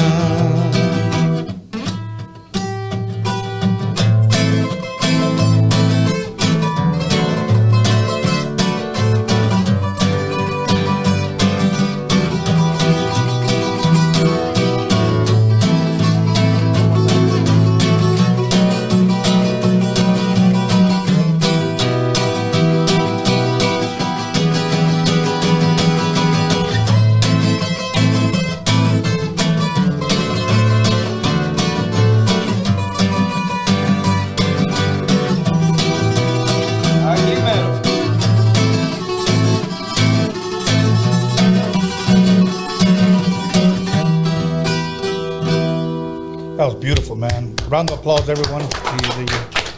That was beautiful, man. That was a dope ass fucking song. Just, you know, different styles, you know. Yeah, I like that, man. That's just dope. With that being said, we're coming to the conclusion of our interview. Starting with you, Jay, is there anything that I didn't ask you that you want to promote, that you want to say? Just stay on the lookout. You know, I'm working with my boy, the Face of LA, in the effort, and I got the Spanish music too with you know, XL Music Group. And then, you know, always working with these guys. So just, you know, look out for what's next. You know, for what I'm gonna do. I know your Instagram's been up, so that way they can follow you. They can DM you, ask you whatever, you know, Because you'll be posting up whenever something comes out. Yeah, of course. Okay. With that being said, let's start with you. Any shout outs you want to give? My Instagram is Skrizzy Santana _714 if y'all want to follow me. Okay, Skrizzy Santana _714. _714. Come on, bro, seriously. Instagram. And then there's like the little underscores in between all of them. Okay, like come. Underscore on underscore. Kind of like yours, where it's like Tony underscore A underscore. Man, it's hard to find you, bro. I'm gonna tell you why it's hard, because this is my 5th page, bro. Oh, okay. I had like fucking 4. So every time I did one, I had an underscore. So, but I always tell people, just type in Tony A the Wizard, and then it just pops up. You don't have to add the underscores. Just type it in Tony A the Wizard, and my ugly ass will pop up. So, with that being said, other than that, man, I want to thank you guys for coming here, for giving me the honor and the privilege to interview you, and for you guys playing music for us, bro. So it's an honor, bro. So thank you. Man, cool. Is it cool if I just say one yes, sir. thing? Whatever you like. Just want to shout out the homies from the Verse, and to everybody that's been helping me get to where I need to get to be able to make the moves that I need to make. Like my boy, the Face of LA, who's my brother, and John Shady from the effort, and just the homies in my family, and just everybody that's willing to work and put some good music out. So I appreciate y'all, and we're gonna stay pushing. Keep it pushing. With that being said, everybody, we're gonna go ahead and take a 10-minute break, and here's what I'm gonna do, because we started the show off a little differently, and when JR was supposed to come on, we were supposed to start our intro, our classic intro, okay, with Dre rapping. But here's what I'm gonna do. When we come back, I'm going to start it with our intro, because I want to give my boys, the Steel City Hustlers, the proper introduction, because they flew all the way from Colorado to be here with you guys, to be here with me on Roadium Radio. So when we come back after 10 minutes, expect the intro, and you guys are going to want to hear their story. So once again, thank you. Call somebody, text somebody, slap the shit out of somebody. JR's in the motherfucking building. Yes, sir. And we'll be back 10 minutes.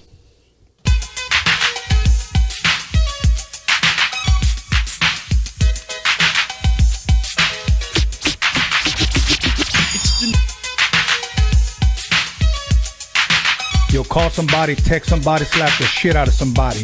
Let them know that Roadium Radio is live up in this biatch.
Yo, call somebody, text somebody, slap the shit out of somebody. Let them know that Roadium Radio is live up in this biatch.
Yo, call somebody, text somebody, slap the shit out of somebody. Let them know that Roadium Radio is live up in this biatch.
Dre in the place to be. Co-rockin' shit with my homeboy Steve. At the Roadium, getting stupid dumb. Yo, don't think that you can get none of Dre. The motherfucking doctor, the bitch hopper, the sucker motherfucking stopper. I'm fucked up, so don't mind what I'm saying. I'm just kicking it with Steve, Tony, A, and Susan. Yo, we be choosing dope shit to put in a mix. Know what I'm saying? We kick shit like and that's a fact. And if your shit ain't in the mix, you know it's whack. And that ain't no bullshit. I'm kicking facts on a serious tip. Word up, Dr. Dre's in full effect doing serious damage. Boy. Tony A. Tony A. When you're ready, go.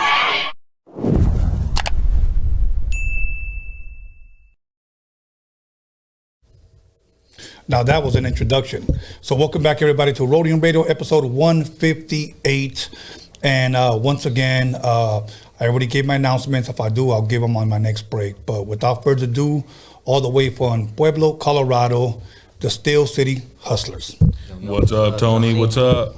You know what? Pleasure to be here. We've been in talk since December, early December, about bringing you guys here. And I'm glad you guys are finally here. Thank you for having us. Thank you for having us. It's an honor to be here, man. Straight up, I remember I think it was the last episode, I think it was Dominator, he had said like the youngsters don't realize how much it is to be a privilege here. You know what I mean? Because they don't really look into the history of hip hop, and you're definitely a legend in this, you know what I mean? So it's an honor. We're real humble to be here. And Thank you. Appreciate you bringing us. Totally appreciate that, man. Starting from my left, for the people that are starting to get to know or who may know already who Steel City Hustlers are, can you please introduce yourself? Yeah, what's up, everybody? It's Stomper G, Steel City Hustler, Steel City Productions. What's up, y'all? That's a silent, rather silent Steel City Productions, Steel City Hustlers, represent for Pueblo here with Tony A, Roadium Radio, you know? I go by Step Dog. We represent through SCP. Steel City Productions. That's good, man. That's dope, man. You know what? I'm glad you guys are here. You know, now I'm gonna ask you because I've never been to Pueblo. Is there a lot of Raza out there, man? Oh man. Yeah. I know you fuck with Spliff D, and he had posted that the top 5 states in the U.S. Colorado was number 5. Like there's a lot of Raza on there, but. There's a lot of other gente out there too. Right. Yeah, especially like the town we come from too. Like it's a little gente-fied town. You know what I'm saying? The more south you go of Colorado, the more gente you'll see. Yeah. No shit. Now, I've never really interviewed 3, but I usually do 2. So please bear with me and jump in at any time. Let me ask you guys: were all you guys born and raised in Pueblo? Yep. Yeah. So you guys never moved around. You guys always stayed down. No, born and raised. It's crazy, man. Yeah. My lady tells me all the time we should move out to Cali, and like it's hard. You know what I mean? 'Cause I got the homies over there, and then my daughter's over there. It's just hard because that's home, you know. Yeah, it is. It is home. Now, what about you guys? You guys ever think about moving to Cali? Nah, I love home, man. I love Colorado. Yeah. I'm a homebody for sure. You know, like I want to travel everywhere, but we could definitely get used to this. Though, you know what I mean? Definitely. We talk about it all the time, but. Well, now. If I'm correct, you've been out here before. Yeah. And this is your first time out here. First time flying. I've been here before a few times. Okay.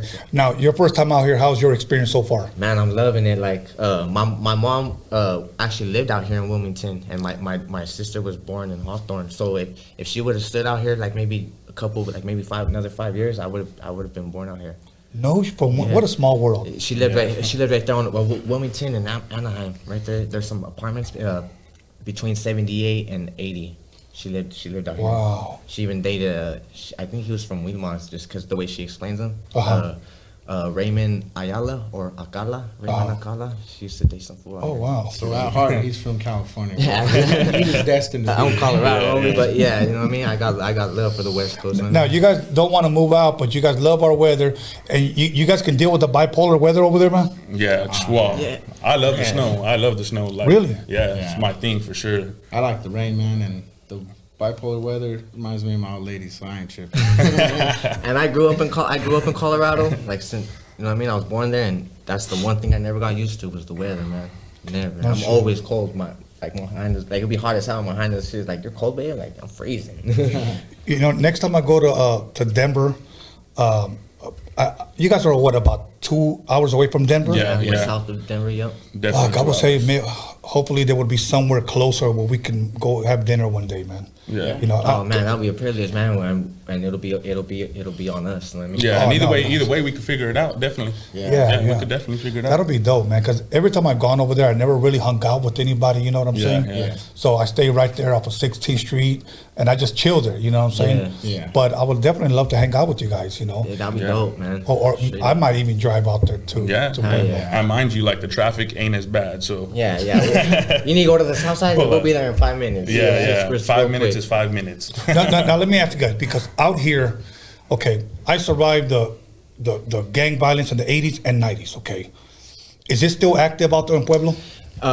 It's funny because I can't remember who it was, but they were talking to you. They were saying that Colorado's like other states are behind. You know what I mean? We're like 10 years behind, so we're like still stuck on that gangbang mentality. You know what I mean? Like out here, it's like it's all about the Raza and the money trip, but out there, like it's still live. Like you know what I mean? Really? Fools are still gang. It's just the times are changing, the kids are changing. You know what I mean? Like everyone, I guess they're somewhat starting to move on and adapt. But as far as like it being all choleo like the '90s, and it's not really like that as much anymore. But it's still active. Okay. And he was saying too, like we're just a little bit behind. You know what I'm saying? So like everyone's starting to adapt. Like he was saying, like times are changing. And It definitely gets active out there. Like a lot of people think that Colorado's just ski resorts and Aspen and all that, which it is. You know what I mean? But that's the northern part. You know what I mean? Like the more south you go, like where the homies are, like it gets live out there. Yeah. Right. It's real hectic.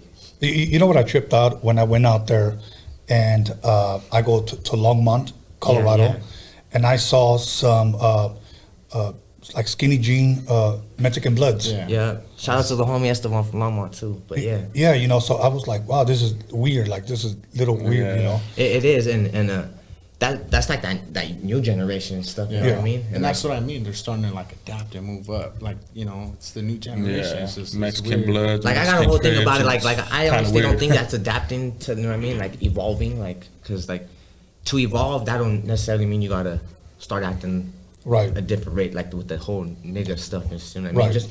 Just evolution don't consist of that. You know what I mean? Like you get mad because I say nigga. We're just evolving. Like that has nothing to do with evolution. Because like if you listen to our music, we don't say it at all. We don't drop that in our music, and we can do our bars without it. You know what I mean? And it's that's just what we. And this is how we were taught. You know what I mean, we all come from Mexican homes. You know what I mean, so we're always taught to hold at the end of the day our people to a higher standard. You know what I mean? So it's all about how you carry yourself too. And this guy, he likes to make jokes, but he always tells people we're stuck in the '90s, assholes. And we are. And actually, being that we're 10 years behind, shit, we're stuck in the '80s. That's dope. That's dope. Now, let me start with you over here. Who did you meet first? Well, I met Stev Dog first. Me and him actually knew each other since like kindergarten. No shit. Yeah. So we're like really all longtime friends too. You know what I'm saying? So. And we all live in the same volume. Yeah. Okay. And now, when you guys got together to form this group, what year was it? Well, the way it is now, it didn't start till 2016. But I've been making music since I was 14, and we used to record. I remember when you had a Tony G here, and he said he used to record on a little Tascam 4-track. And when he had said that, man, it took me back because that's what I started on. You know what I mean? Right. But the fate from starting in 2005 all the way up until 2010 when I went to prison, it was a whole different phase. But he was still with me. He started in 2008 with me. Yeah. But it was a whole different phase. And then I went to prison for 5 years, and when I got out in 2016, he had introduced me to him. Okay. And our first song that we did was because we got a real bad heroin problem in Pueblo. You know what I mean? It's ugly. You know what I mean? We lost real good homies to that shit. Like they just, you know how it is when people get on that garga. You know what I mean? Yeah. Like, they just lose themselves. So the first song that he did under my label, it was called "Struggles of Life," and we're talking about the heroin problem. You know what I mean? And it's not like the Salin that black. You know what I mean? We're talking about like. It's like more sympathetical, you know. It's a sympathetical. Our family, our family, and like, stuff. man, I lost my that's homie. going You know what I through mean? it, and it's a real deep song. It's a good friends. I've seen people, you know, I went to high school with. I've seen them a couple years later. They're on that stuff, totally different. You know, it's really sad, honestly. Wow. You know, the only time that I can say that I saw a lot of people, but they were more shooting up the black and white, you know, heroin and coke. Yeah. But that was like late 80s, man. And I know it's out there, but it was more crack out here. And I would say early 90s to the mid 90s, like the crystal thing just fucking sprayed like fucking wildfire. So to me, almost like, and I'm not saying it is, but to me, the heroin thing was more of a thing of the past. Like that's where I pretty much saw it was in the 80s. So when you say that, I'm like, wow. And like he said, it's almost like we're 10 years behind out there. You know what I mean? So whatever. So like whatever drug goes out of town here, boom, they hits us hard. It's weird. It's weird. Wow. Okay, now let's start with you, and we'll go this way. What type of music, growing up in a Mexican home, what type of music were you raised with? What type, your mother, your father play at home? Well, like my pops, he used to listen to like some of the Beatles, just little stuff like that. And I don't know, like honestly, we were talking about it. Yeah. So you can keep it real, like shit. I don't remember. Yeah, honestly, guys, sometimes I don't remember. I don't remember what. Maybe I smoked too much weed. You know what I'm saying? But yeah, my mom used to. She was kind of a partier a little bit. You know what I'm saying? So I remember them bumping some like Return of the Mac and just little shit like that. You know what I'm saying? Little party classics. That'll work. Shit, when I was a little kid, I always used to sing that song by Texas Tornadoes, "Hey Baby, ¿Qué pasó?" And that was my favorite song until I was like 8 years old. And I thought I was my head, she would always tell my tias, hey, niño, sing to them. And hey, baby, ¿qué pasó? You know what I mean? But she would always bump Chalino. But she was really into classic rock, you know, like Tom Petty, War. Man, there's so much, but those are the ones that really stuck. That come to mind. Yeah. Well, like from my side of my family, my mom, she's from Mexico, you know what I mean? Shout out to San Luis Potosí. But I grew up like listening to like Los Tigres del Norte, you know what I mean? Chente, just stuff like that. And on my dad's side, my dad was here from the States, you know, Chicano, and he listened to rap, you know what I mean? So like Bone Thugs, DJ Quick, a lot of local artists in the area around the time, you know what I mean? But around the time of like me growing up around my dad a lot, he listened to Slow Pain, and that's what brought me up on it. Really? Yeah. Okay. Now let me ask you guys this. Is Chicano rap big out there in Pueblo? No. It's really not. And that's why like the people who we're trying to bring it back, and not necessarily bring it back because like can't say it was really ever in Colorado. Yeah, it wasn't really established. Like when people think about Chicano rap, like I think don't want to get too political with it, but Chicano rap is Southern Mexican music, you know what I mean? And I feel us being from a different place, so I mean that makes us different, you know what I mean? Right. Because we bring a different sound to it, you know what I mean? Not necessarily better than what's already out there, but usually when people think of Chicano rap, they think of that gangbanging music, and and sad to say, that's what it is. That's what keeps us not elevating to that next level, you know what I mean? Because nobody wants to hear that gangbanging shit. Yeah. But like our music, like we rarely have any actually raw gangbanging music. You know what I mean? We have Split D fucks with us pretty good. He likes our song "Been on the Low." He's like, "This is a song for them hustlers out there." You know what I mean? But then we got a song for you want to fucking go be with your lady. You want a song to go cheat on your lady. Boom. And then like I was saying earlier, the song about the heroin. You know what I mean? Like we have we're a variety. So like our main thing though, our main subject is hustle music, and that's our movement. As we call it, it's that hustler music, and our terminology of hustling ain't out there slinging dope. It ain't out there pushing weight. You know what I mean? We're out there grinding and working our fingers to the bone just like everyone else. You know what I mean? We're just trying to make it. We're street hustlers, you know what I mean? And we're doing it all in a different way. And it's hard being that we're from, because like Colorado don't have the opportunity that the West Coast does or the East Coast. That's why the West Coast and the East Coast is so big in music, you know what I mean? Like you rarely hear of somebody big coming from the middle, you know what I mean? And that's because, like to me, it's because the opportunity isn't there, you know what I mean? Like out here, you could go and rent some models to be in your car, you could rent some cars, you could rent a warehouse to do your video. Like in Pueblo, like there's nothing, you know what I mean? It's just, and it's not necessarily even just Pueblo, it's like Colorado in general, you know? Like the opportunity for our genre of music just ain't as booming as it is like out here. Like, or say like Texas or something where, you know, like more on that new generation. You know what I mean? I don't want to just be disrespectful, you know what I mean? It's like new generation music, you know what I mean? But we're so stuck to sticking to our roots and sticking to our people, like this is stuff we grew up on. Okay. So we watch the show all the time, and like we know that Chicano rap is a box. You know what I mean? But how I see it is, if you're in a box, why not try to take over that box? You know what I Right, mean? right. Yeah, definitely. Well, you know, and that's a discussion with a lot of people that do consider themselves Chicano rappers. To them, it's a controversial subject. For me, it's not. You know, because I ask people all the time, and you guys watch the show, I ask them, are you a Chicano rapper? Some I just want to be an artist. The Chicano rappers will get upset because he said that. And I don't understand that. And even though there's more opportunity out here, I'm going to say this, there's a lot of hate within the Chicano rap genre. A lot of hate. And I believe that's one of the many reasons, I say one, why the Chicano rap have never went up that next step or climbed up that ladder, because there is a lot of hate. Right. I think that hate comes from, because like I was saying, like I didn't want to get too political in it, but Chicano rap is Southern Mexican music, you know what I mean? So there's homies from different barrios that will do it, you know what I mean? So of course, this next fool's gonna hate this fool, even though he makes good music, he just don't like him just because of the barrios from. So he's gonna say, oh, that fool's not Raza, or his music sucks, you know what I mean? Yeah. But I think deep down it's just because the neighborhood stuff. You know what I mean? Sometimes at the end of the day, it's just that people don't want to see other people grow. You know what I'm saying? Right. That's not everybody's bottom your line. friend. You know, let me say something. And I believe this person possibly had it really, really hard. Because out here, a lot of people not only consider him the face of Chicano rap, but possibly the Chicano rap godfather, which is Kid Frost, okay? Right. That's what a lot of people, there's been a debate who's the face of Chicano rap, okay? So a lot of people say Kid Frost. You know, he had a banging ass song, you know, went gold, he's traveled everywhere. He's established as the song La Raza, okay? Right.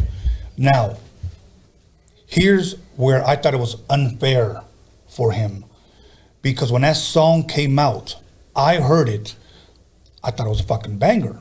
That's just me. I thought it was a fucking banger, okay? I was saying, hell yeah, but I had a lot of active gangbanging homies that were saying this. I wonder where that fool's from. Yeah. They weren't even worried about the song. They can't even take in the culture of it. Yeah. And I'm thinking like, wow, like, is that what you got from that? Yeah. Like, is that what you got from him saying Hispanic causing panic, this is for the raza, this is for the culture, this is for our people? There were these people, I wonder where he's from. And I could just imagine possibly what he went through doing shows and, you know, in his early stage of his career, where people hitting him up, where are you from? Where are you from? Where are you from? Instead of supporting the movement, you know. But I think that's the simple-minded of a person, you know what I mean? Like, just like I said, just because you're from over there, you live over there, you know what I mean? I don't like you, so even though in the back of my mind your song is dope, I'm just gonna try to bring you down, you know what I mean? Right. You know, we grew up that way. Like, we grew up hating the other side of town because they were from the south side and we were east side, or we didn't like the west side. And then now as we got older, you mean we're making music for everyone, whether they mess with us or not. Like, we know west siders and south siders, and we're cool with them. They're like our brothers, you know what I mean? But, and then there's still those people that, you know, push away from us. But at the end of the day, you know, we're doing this for the Raza. We're doing this for our culture, man. Absolutely. So, so just to ask, you guys do not consider yourselves Chicano rappers, correct? I do. Yeah, we definitely. I embrace it. But, But our music doesn't sound like Chicano. Okay. So we're Chicano rappers with our own little flavor on it. You know what I'm saying? We got that hustler twist. Okay, that's dope. That's dope. Because okay. like I said, Chicano rap is usually that gangbanging stuff. You know what I mean? Now, if you guys heard maybe a Chicano rapping, and he said, "I don't consider myself a Chicano rapper. I'm just an artist," would you guys frown upon that? It's weird. I don't know. Like me, I listen to music and I listen to the words. I feel like every beat has a story, and I listen to the story. You know, it's kind of hard because there's some artists out there who are dope that don't consider themselves Chicano, but they have good music. So it's like it's like being between a rock and a hard place, I guess, on my opinion. Right. You know, now I want you to think about this for a second. You never hear a black artist ask another black artist, "Do you consider yourself a black rapper?" Yeah. I think true. That's our people have too much pride in ourselves, you know what I mean? So I'm gonna try to make myself seem bigger than you, and vice versa, you know what I mean? Yeah. Now I'm just gonna bring up something political really quick, and I say street politics, right? Just really quick. I don't want to entertain it too long, But I saw something interesting the other day that somebody sent me, okay? Because out here we have Sureño, Norteño from up north, okay? I saw YG from Compton. He did a song with Mozzie. And if I'm correct, Mozzie's from up north. Yes. Okay? They're both Bloods, and they did a song together. Everybody embraced it. Cool. No problem. I just said to myself and to the person who sent it, and this was a brother. When I say a brother, he's a black brother. Good friend of mine. And he said this. He said, only if Chicanos can get together like this, like the way they did. Yeah, exactly. And I said, it would be powerful, but the street politics will never allow it. Yeah. Would never allow it. I've contacted, I would never bring anybody who's active, a still active northerner out here, because it'll be dangerous for him. I wouldn't do that. Right. But I've been asked to go out there to do a podcast for certain people out there. And I'll be honest with you. I said I would go, I would do it. But in return, he said, I want to come on yours. I can't do that. I can't do that. It sucks because he's Raza. But it's only for their safety. Yes, it's for their safety. Now, but yeah, you have YG and Mozzie and everybody embraces and loves it. But it sucks that we can't do that. Yeah, it's crazy. We can't click together It's and get that pride along. thing. It's that pride Yeah, thing. all about that pride. So with that being, let's put that aside now. Let's start with you. Growing up, you play any instruments? No instruments. Nothing? Nah. Sports? Yeah, I played some sports. Football? I played some basketball. A little bit of football when I was like grade school, but nothing crazy. But like when I was in high school and all that, I played basketball. Okay. Yeah. Any instruments? Honestly, I'm gonna keep it real. I played the flute when I was in elementary school. I was playing the flute, but then I got into trouble, so then They took that away from you. Out of school, yeah. And then as far as sports, I did wrestling. I took third place in the state for 2 years in a row. So I got the bronze medal, third place for Colorado. Oh, that's dope. And that was in elementary school as well. That's dope. But after that, no. Yeah, for me, coming up in, I think, I want to say middle school, I did do the trumpet for a while, but I got myself out of the class because I thought I was too cool for school.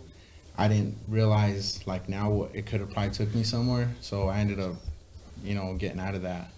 But as far as, like, sports, I did boxing, wrestling, and then kind of like what he said, I went undefeated for, like, a few years. Like first place for wrestling and stuff. Yeah, for that's wrestling dope. For about 4 or 5 years straight. Now we're not talking about lucha libre, right? We're talking about like wrestling. Yeah, like the Olympic style wrestling. Yeah, that's but dope, it was like from elementary school all the way through middle school up into high school, and then I got in a bad accident as a kid, so it kind of ended my career short. Wow. Okay, so we ended with you. Let's start with you. Favorite football team? I like the Steelers, but only because I work at a steel mill there in Pueblo, Colorado. Okay. You know what I mean? So I represent for my brothers in the steel mill there. Okay. Which where we just ride from, the Yeah, Steel City the Hustle. Steel City. And yourself? I'm Colorado through and through, you know what I mean? So I'm a Denver Broncos. Like I can't say like I sit there and watch every game, but like when they're on, that's who I'm rooting support, for. Yeah, to the fullest. Oh, Denver Broncos all the way. Denver Broncos? All the way.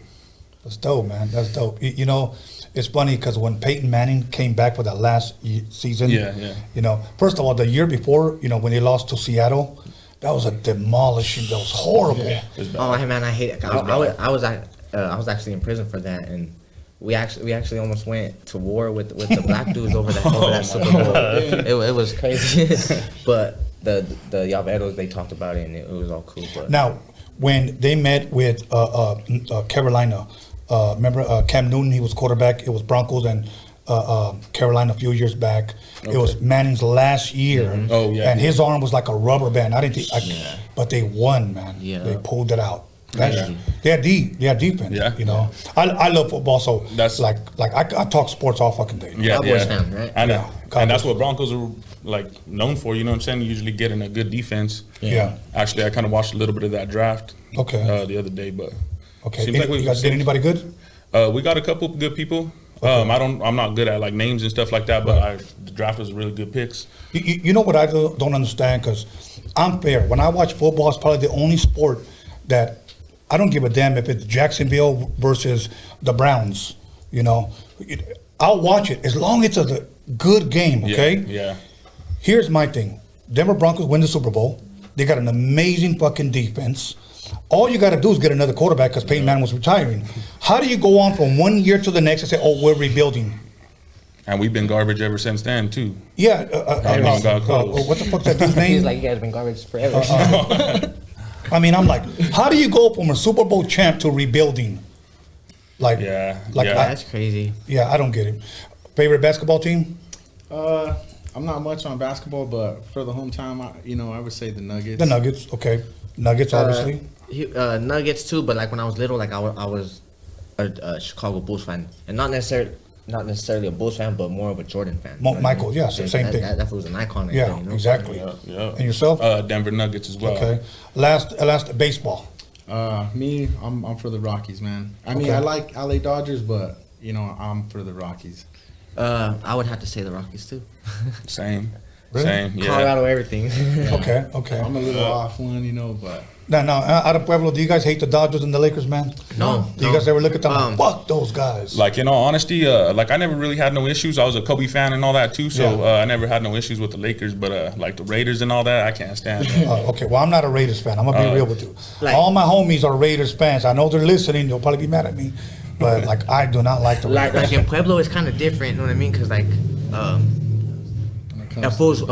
when it comes to the politics, you know what I mean? Like if we see, like if not necessarily us, but like homies, you know what I mean? Southside homies, like if they see someone wearing an LA, they're not gonna assume you're from Los Angeles. Yeah. They're gonna think you're from a rival gang that's from our city. You know what I mean? There's a clique out there from Pueblo. That's the homies' enemies, you know what I mean? And like they're against the homies like full-fledged, you know what I mean? So like, like it's just natural when we see somebody, not me, but like, cause like I'm more open-minded to everything, and I know the politics, and I'm hip to the skip, you know what I mean? Right.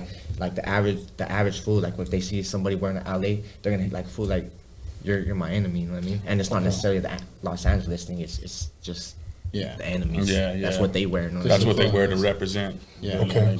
Out of Pueblo, I know we have you guys. Is there any other groups out there that are making noise or that have some type of history out there? There's independent artists, but as far as groups, I don't really. Yeah. As far as groups, really no. groups. Like we're the only group from Pueblo, but like there's independent artists out there, and shout out to the homies. Like there's a bunch of homies. Yeah, they're doing their thing. Yeah, there's a couple homies. And not necessarily just in Pueblo either, but like there's homies in Greeley. Shout out to the homie Freestyles from Greeley. You know what I mean? There's homies from Springs, the homie Travieso. You know what I mean? But we just don't have that exposure. We don't have that. Nobody's really looking at Colorado. You know what I mean? It's just the West Coast and the East Coast. You know what I mean? Now, let me ask you this: has there been, because when people think of like Redman from the East Coast, okay, he's from New Jersey. He's not from New York, but that is East Coast, okay. Yeah. But out of Colorado itself, in general, has anybody ever really made it to the stature of a Snoop, a Game, a DJ Quick, or? Not that I know of. I've never heard of anybody. I mean, some local artists have gotten pretty high up there. Like I think back in the day, out of Denver, there was a group called Pure Devotion. They were Cut and real Crew big. Records. And they were real big. I think if social media existed back in the '90s, Colorado would have been on, because we got some real talented homies out there. Not necessarily homies, but just artists in general. You know what I mean? Yeah. Like there's like damn, like that's better than this fool that's popping right now. You know what I mean? Yeah, right. Yeah. It's crazy. I think like I heard there was like one artist out of Colorado that made it up to like a big record label, but I'm not sure. He was a brother, you know what I mean? He was Trev Rich. Is that what you're talking about? I think that was like Radio. He got signed that to Tech Nine's label. Yeah, something like that. Yeah, I believe so. When there's concerts out there, is it always in Pueblo or is it outside of Pueblo? When there's big concerts, it depends. So like, there's a promoter out there to Iggy. IEM Media Group. So he's through IEM Media Group, and he puts on some of like the biggest shows in the Pueblo. biggest shows, even in Colorado. Yeah, Colorado. He'll go to Denver. He'll go everywhere. But he'll bring down to put Pueblo on the map. He's the one doing it. And then as far as like Denver, there's other promoters that come through. Like there's another homeboy Shady that we go through. He's done a few. Yeah, he's done a few stuff out there in Denver and stuff. But I would say like as far as our town being on lock, I would probably have to hand it to Ignacio. Yeah, okay. And he brings like he's real old school, so he likes bringing the '90s people back. He'll bring Do or Die. He'll bring Kid Frost. Earlier we were talking that we did the event center. That's the biggest venue in Pueblo is the State Fair Event Center. And like to get there, like you either got to be real cool with the promoter or you got to have some dope ass music. And to me, we're both. You know we had to earn our way into that though, because I remember like I think he had got locked back up for a while, so it was me and Stomper that had to go do a lowrider show, and that kind of like brought us out there. Right. And it was a small show at that was actually our Cinco de Mayo show. Cinco de Mojados. Well, no, not that one. It was the one at the car show at the Showtime. Oh, okay. We put it out there, and then like before we know it, he was hitting us up all the time, like, "Hey, I got this going on. You guys want to jump in?" And it just took off. You know what I mean? Like now every time he has a show, he's like, "Hey, you guys want on this show?" He's like, "I'm bringing Kid Frost, Lighter Shit of Brown." One of the Cinco de Mayo show that we did at the event center, Lighter Shit of Brown. There were so many old school artists there. Baby Bash. Yeah, the Baby Bash. Artists there. That's dope. That Visa and all that. And like later on, like I can show you videos. It's on our YouTube. Like there's like at least 2,000 people there on both times, and we had them screaming. That's dope. That's dope. We're gonna go ahead and press pause, bro, and we're gonna come right back. Okay. And I'm gonna pick it out. I have a couple of more questions I want to ask you guys. So once again, everybody, 10 minutes. Make sure you call somebody, text somebody, slap the shit out of somebody, and let them know that Steel City Hustlers are in the motherfucking building. Pueblo, Colorado. Stand up. We'll be back 10 minutes.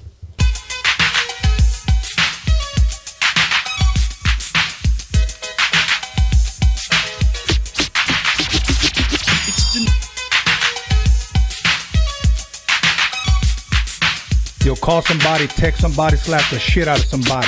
Let them know that Roadium Radio is live up in this biatch.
Call somebody, text somebody, slap the shit out of somebody. Let them know that Roadium Radio is live up in this biatch.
And welcome back, everybody, to Roadium Radio. And this is the podcast that slaps your culture fat ass with a fat ass dick. Time to loosen up them hips and give up them lips. All the way from Pueblo, Colorado, Steel City Hustlers. How you guys doing, man? We're doing good. We're doing good.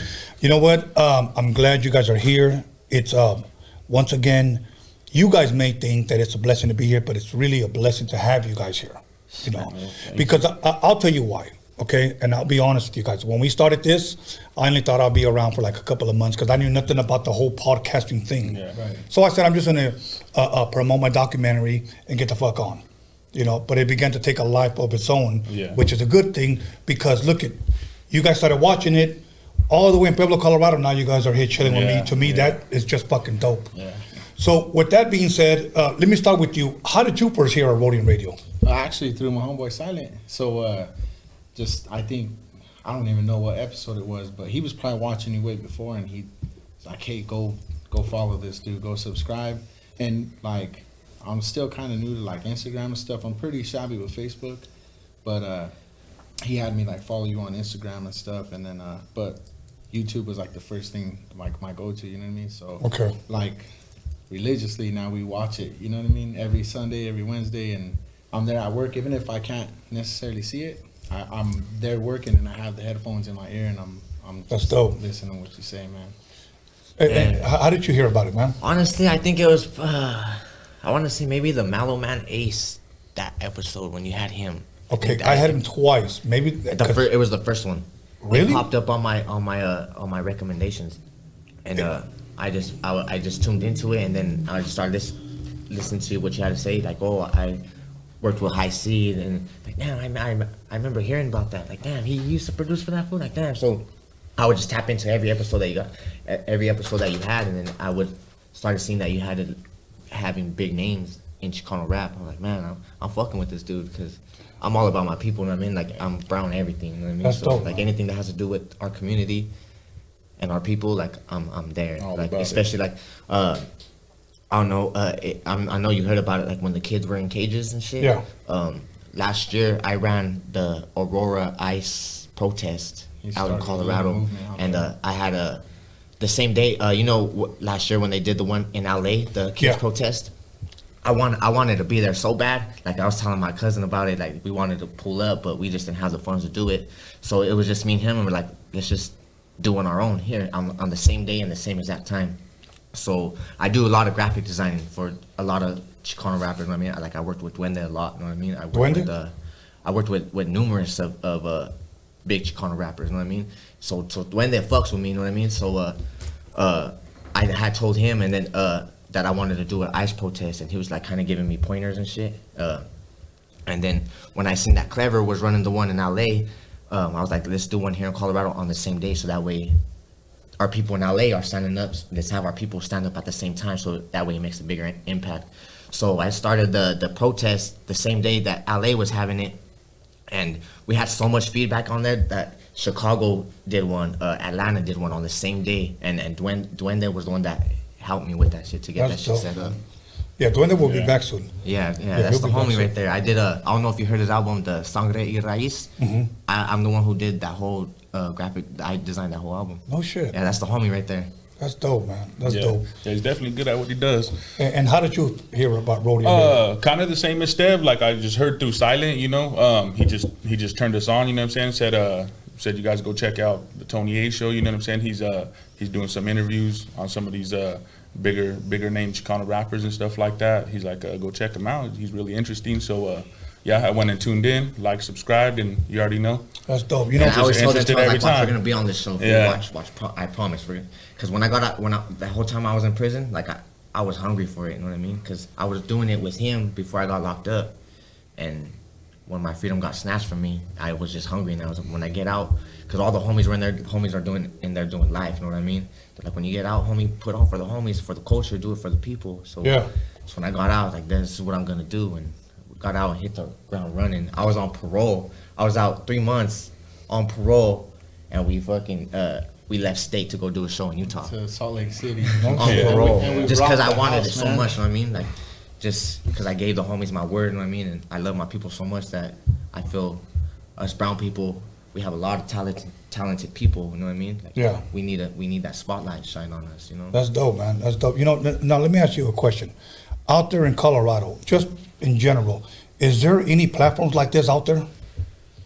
No. As far, I would say, if anything, Hood Stocks. You know what I mean? Yeah. He's pretty good too, but I think the people that's been, like, no disrespect to Hood Stocks, but I think this one's more interesting. You know what I mean? Okay. Like, I don't know if it's the questions that are brought up or just the subjects that are being talked about. Yeah. Hood Stocks was my boy. As a matter of fact, I was talking to him earlier.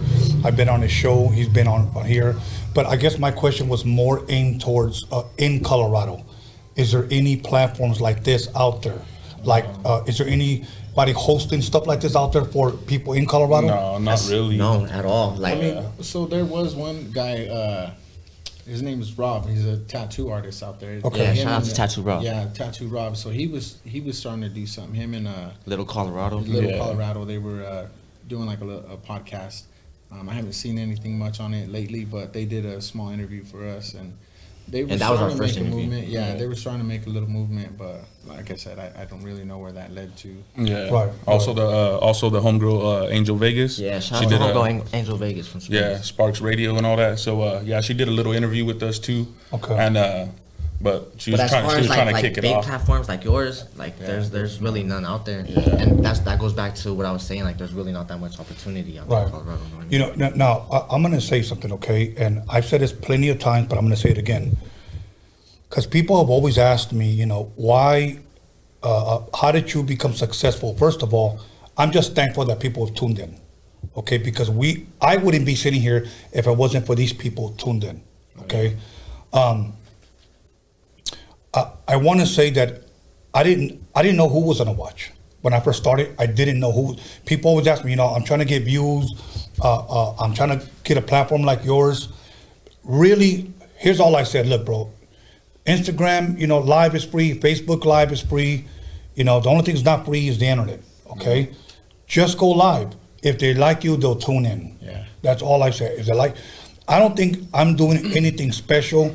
Maybe what helps me is my history, you know, that at least I know this rap game and I've been in it for a long time, the people that I know, because everybody that I've had on the show, I can call them up and say, hey, man, you know, would you be on my show? Hell yeah, let's do it. Yeah. You know, and I think that's possibly what helped me. But at the same time, I encourage, especially Raza, to start their own podcast so that we can have more voices out there. You know, don't ever look at it like in the rap game, like a competition. He's got more subscribers, he's got more views. Don't look at it like that. Yeah. You know, the moment that I see somebody as competition, I might as well just pack it up because I'm doing it now for the wrong reasons. Right. Yeah. You know, that so. is true. I actually have a buddy. He's just starting like I think he's taking like some podcast classes and stuff like that. And he just started doing I think he just did his second podcast. Yeah, shout out to Chicano Mundo. Yeah, Chicano Mundo. Shout out Siggy. And like it's really interesting the stuff he talks about. Like this last one he did was about like how the Pachuco came about and stuff like that. And like it had me wanting more. You know what I'm saying? After he was done, and like I thought that was really interesting, dope. and that's what builds your fan base and stuff Yeah. like that. Is just having interesting talks, you know. Yes, yes. But he's here from Califas, you know what I mean? Yeah, yeah. He lives here in Califas. So. But he lived in Pueblo, you know what I mean? So we know him personally, you know what I mean? Yeah, we Oh, that's grew up, dope, went man. to school with him. Now, what's holding you guys back from starting your own podcast? Me, honestly, I work too much, man, but I'm more family oriented, and I put a lot of my time into like cars. I like building cars. Okay. Okay. Me personally, I don't think I'd be a good host. I say fuck and like we were talking about earlier, like you know what I'm saying, you know what I mean. I say that a lot, you know what I mean. So I don't think I'd be honestly a good host, but like. I didn't think so either. You know what? Somebody contacted me because I said I'm going to be starting up a podcast, blah blah blah, and some female hit me up because hey, we're giving podcasting classes and for $200, blah blah blah. As soon as I heard that, I was like, nah, I'm good. So all I said was this: fuck it, let's go live. Whoever tunes in, who will tune in. I remember the first night we went live, we had like 40 people live on the live chat, and I was cool with that. You know, I didn't care. I thought 2 months, it's a wrap. And before you know it, it was 200, 300, you know. At one point, we had 10,000 people live. Yeah. You know, at one point, and then another 9,000, 7,000. And I was like, fuck, I guess I'm onto something, you know what? Yeah. So let me just keep pushing the culture, you know. Yeah, and that's it. But at the same time, I encourage others to do the same, you know. Yeah, definitely. Do the same and support others without having that hate and shit. But now, let me ask you guys, how for the people that are barely being introduced, because we get people from Germany, from New Jersey, from Wisconsin, Seattle, that tune in, and maybe they might have never have heard of Steel City Hustlers. When did you guys drop your first album? You know, educate them about you guys. I want to say it was 2017. Well, as far as this group, yes, our first album was in 2016 when I had got out of prison. After that heroin song, that single that I was talking to you about, we did our first album together called Real G's Don't Talk, and that one wasn't really. I can't really say it was much of an album because we were just downloading YouTube beats. We just wanted to get that attention. Yeah, you know what I mean? We're just trying to put our voice out there. Although we wanted to be serious that whole time with it, we just did it to put it out there. And then after we dropped that album, like people were really fucking with us. So this album right here, the next album that we dropped, it's called Hustle Beats Talent, which is available on all digital platforms. That's the one that we took it serious. We started buying exclusives. You know what I mean? We started actually putting more new level. Putting more time. And we're more gonna give effort it, and we're into gonna it give too. this album to you. And as far as some other ones, and I watch every show, homie. And I know you don't like features on albums. You know what I mean? I know you don't like that, but on this one, we did have features just because we were not necessarily like, oh, I'm gonna use your name to get me out there, but just because we genuinely fuck with their The music. people that are on it. Damn, we grew up with bumping that fool. Let's do a song with them. All right, let's throw it on our album. And I'm gonna explain why I don't like features. But I agree with you. I know your reason, but you could go ahead. And the reason why I say that is because in today's music, and I'm not trying to say that these people that are doing it are whack. What I'm trying to say is that some people have so many features that it's almost like a compilation and not necessarily their album. My thing is that if I want to buy a Steel City Hustlers album, I want to hear you guys. Steel City Hustlers, yeah. That's me. Again, when LL first came out, it was LL. When Run DMC came out, it was Run DMC. Houdini came out, it was Houdini. You know, DJ Quick came out, it was DJ Quick. You know, NWA came out. Now, of course, they all rapped together. It was all in-house. You know, when AMG, Second to None, High C, Quick, they all rapped, it was in-house. Those weren't features. They were all together. You know, when Frost rapped, you know, it was him. You know, it was all in-house, AOT and all the other guys. But today, I just feel that it's almost like a trend. We got to get so-and-so, we got to get so-and-so, we got to get so-and-so. All I'm saying is that I would like for it to go back to where it's Steel City Hustling. You know, where it's this group and this group, because I want to hear you guys. You know? And we definitely that way too. Yeah, we definitely been doing more of that too. Like sometimes, I mean, and we've all had our conversations. Like I said, we're a group, and we ain't gonna make it if we all don't agree on something. And like sometimes we talk about, oh, should we get a feature? And like me and Stev, you know what I'm saying, we'll be like, let's just keep it our hustler music. You know what I'm saying? That's what people know us for, and that's what they want to hear. You know what I'm saying? Because he's right. When we do hustler music, that's when we make our best music. That's how I feel. Yeah. You know, when it's just us three, I think we push out some of the best stuff.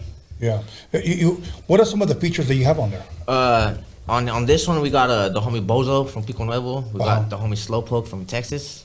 YB. Okay. And the homie S Little G. Shout out the homie S Little G. He's from shout out he's Lil from G. Colorado. He's from Trinidad, Colorado. He's on Crime Family Entertainment, Mr. Criminal's label. Oh, okay. But that's the homie right there. That's dope. So he's on there too. And the homegirl J Loca. She's just a local artist like us. From Nuevo Mexico. So shout out to all them. And we got them just because we genuinely like their music. You know what I mean? Right. Like we grew up listening to Bozo. You know what I mean? Back when he was with High Power. Yeah. And Slowpoke, like he's fairly new, but once I heard him, I was like I want to do a song with that. Yeah, and it's just crazy because like we listen to these people growing up, and now like we're getting these opportunities to like make a song with them. You know what I'm saying? So sometimes we like to jump on the opportunity if we could. And that's dope because you guys literally grew up listening to them. So to have a feature, it meant something. Yeah. Has a little bit more meaning behind it for sure. You know, and I guess you guys did it for the right reasons. I've known artists, and I don't mean to pick on anybody, and I don't mean to call out anybody names. I just wish that maybe because I'm an old head, that I wish that it can go back to where it's just the group, because I want to hear them. Yeah. You know, I want to hear, like when the Ghetto Boys dropped, you know, We Can't Be Stopped. My mind they didn't have no feature. that motherfucker was a banger. Yeah. You know, Cypress Hill didn't have a feature till their third album. Yeah. You know, and those are all, think about it, those are all platinum records. Yeah. Today we have more features, and none of them are really taking off. Yeah. I look at all that, and I'm thinking maybe something's wrong. You know. Yeah. So I think more people are just more on the I want to push this out and push this out. You know what I mean? Like I don't care if the quality is good. I don't care who I have on it. Let's just put it out there. Boom, boom, boom. You know And what I it's mean? like almost like riding a coattail. Yeah, and it saturates the game. You know what I mean? It waters it down. That's the word. Like the artist that I'm producing, Mr. D. Man. We're not having no feature as of right now. So you can quote me what I'm saying. As of right now, no features. He's gonna pull his own weight. And I told him, you got what it takes. We're gonna go ahead and do this. So we're just gonna release 2 singles, and we're gonna release an album. And as of right now, I'm producing it all. Some songs are gonna be co-produced by DJ Dominator. So I gotta give him his flowers. DJ Dominator for me is a legend. I just had him here the other day. Yeah. You know, but I'll be going back up to Santa Maria soon because we got another song that I want to do for Mr. D. I'm probably 5 songs into the album right now, but we want to do maybe about 18 and pick the best 12. You know, because everybody's doing single EP. Yeah. I'm going against the grain. I'm going the other way, bro. And I want to see if it works with his talent. I don't think that's necessarily going against the grain. I think that's just sticking to the way it was originally done. But I think DJ Dominator had said the other night that it was just a marketing strategy, and I feel the reason why that is because the new generation now, like their attention span is real short. You know what I mean? Which is why you hear a lot of songs that they're only 2 minutes long. You know what I mean? You know what I mean? Because their attention span is so short. You know what I mean? Nowadays they don't want to hear a long ass song. I mean, Now, is the attention span getting worse for this generation? Man, it's bad. It's crazy because it's seeping into us. You know what I mean? We're always on our phone. You know what I mean? It's crazy. Like, okay, I'll give an example. Let's name a couple of old school songs. Okay, like Knee Deep, that was probably about 12 minutes by Funkadelic. Yeah. Okay, More Bounce with the Ounce, 12-minute song by, Zach. Yeah. Michael Jackson Thriller. Yeah. Long song, and we love them, and we listen to all of them. Yeah, we listen to the whole thing. Okay. Party favorites and stuff. When rap started, 3 verses, 3 16s, 2 choruses, chorus at the end. So they were 3-minute songs. Radio would not allow you to do more than a 3-minute song. Right. Today, it's getting less and less. So we got 2-minute songs that we can't stand, but we'll play More Bounce all the way through. Yeah. Isn't that crazy? Yeah, it's wild. It's wild how that works. And check, we can listen to More Bounce, and all they're saying is More Bounce. Yeah, the whole time. Yeah. And then over here, you got to give it a good, get the fuck out of here. Yeah, like us three, like we vibe real cool because like we're like how we said earlier, we're stuck in the 90s. You know what I mean? Yeah. Because that's our culture. You know what I mean? That's our people. Yeah. It's what we grew up knowing, and that's just kind of what we're. Yeah, we write our experiences in rhyme form. That's dope. That's dope. Yeah, definitely. Now let me start with you. How was the car show movement, the car show? Do you guys have a lot of car shows out there in Pueblo? Colorado's popping when it comes to cars, man. Like there's car clubs out there that are just going crazy. Like Individuals is one of them. Shout out Brothers Individuals. Only. Hated by Many. You know, there's There's a bunch of some rollers only. Rollers only. Shout out to rollers only. Yeah. Like, I mean, when it comes to the cars, Colorado pretty much has it on lock. I would put it there. Yeah. Especially like we're from the east side. You know what I mean? So in our neighborhood, every year for Cinco de Mayo, they'll do the main streets in our neighborhood is 4th Street and 8th Street. So they'll go down 4th Street and they'll come all the way up. The funny thing about the parade, let me bring this up real quick. So like, the lowrider scene is so hard down there. Like, the city shut down the parade and didn't let us run it. Everybody, the community still got together. People still sat out in the street while traffic was going and the cars were cutting through. The city buses were going through. People didn't care, man. They brought their lowrider cars out and they did their thing straight up. Like, wow, they didn't care. That's funny. Actually, today my brother was said he was like going to the car wash or something like that, or he went by this Sticker Park. It's a little park on the east side, and I guess that's right. Back in the day, that's where they used to throw all like the Cinco de Mayo shows, and they used to have all the vendors and stuff out there. Well, that died out, but I guess he went cruising by today in his lowrider, and he's like, "Do you want to join our parade?" So I guess he joined the parade out there. And then like even like all the car clubs, like they'll go take their cars to go wash them, or just to go post about the car wash, and then like you'll be passing by, and there'll be 50 cars right there, just all posted up with their hydraulics, you know what I mean? Like Pueblo has a lot of us out there. Stev Dog kind of has a car problem too. Yeah, I got an addiction, man. His whole yard, the panty drop, cars everywhere. Yeah, my old lady and my family kind of get mad at me. They're like, "You bought another car?" Like, "Oh, look, I got a deal. I couldn't pass it up." It's just, but I love cars, man. I blame my dad for that. You know what I mean? So that's his fault. My dad put that passion and love in me for lowriders. Right. So. Out here, the Coliseum, which isn't too far from here, okay? 80s and 90s, when I say early 90s, the biggest car show out here, the Coliseum. I know a lot of people like to say the biggest one is in Arizona. My opinion, because I've been to the Arizona, LA was the biggest one between, the Arizona, because they had every year the Arizona Super Show. The reason why they stopped it, because motherfuckers kept getting killed. Every year, it was guaranteed somebody was going to get killed, bro. So they just said, fuck that, we're saving lives. Yeah. We fucked that up for ourselves. Yeah. But yeah, that's the way it was, man. I remember we used to go, because back then, the gang activity was at an all-time fucking high. Yeah. So everybody's wearing white T-shirts and everybody's bald. Yeah. Okay? And, sooner or later, somebody's going to stare at somebody for more than 3 seconds. Yeah. And the shit's about to pop off. I remember one of my homies, I went to the restroom when I came back out, because there was a big-ass long line, maybe 15 minutes I was gone. Came back out, and he literally had a big-ass lump on his forehead, like the size of a fist. This lump was like the size of my fist. Damn. And I came out, I go, what the fuck happened? He goes, oh, I won first place. And I said, first place? And he said, yeah, a guy hit me with the first place trophy. Oh, man. Yeah, dude. That's wild. I was like, what the fuck? He didn't have a little first place right there. No, that shit was a fucking knot like this, bro. He looked terrible. Yeah, it's crazy. But he was walking around like that, like, I don't give a fuck. Yeah. But yeah, dude. But so it sucks that they took it away, but it saved lives. It was for a good cause. Then they started having raves over there, and motherfuckers were overdosing. Yeah, just one problem to the next. Yeah. I don't make fun of people that passed away. I don't. But I just want to make a point. Ozzy Osbourne, that motherfucker's still alive. Yeah. And you got these young kids dying. Dying off a Tide Pod. Bit of hit off a bat and he's still alive, pushing. He took all these fucking drugs and he's still alive. Yeah. I think that a lot of it's because the new generation is feminized. No. Ozzy Osbourne is Corona himself. Yeah. He's COVID himself. He's the one who brought Corona. Okay, I went to New York and I saw guys taking tequila shots with a straw through the nose. What? Yes. Mixing Coke with a little bit of gunpowder. These trends, man. Like, how about that? Like the Motley Crue one.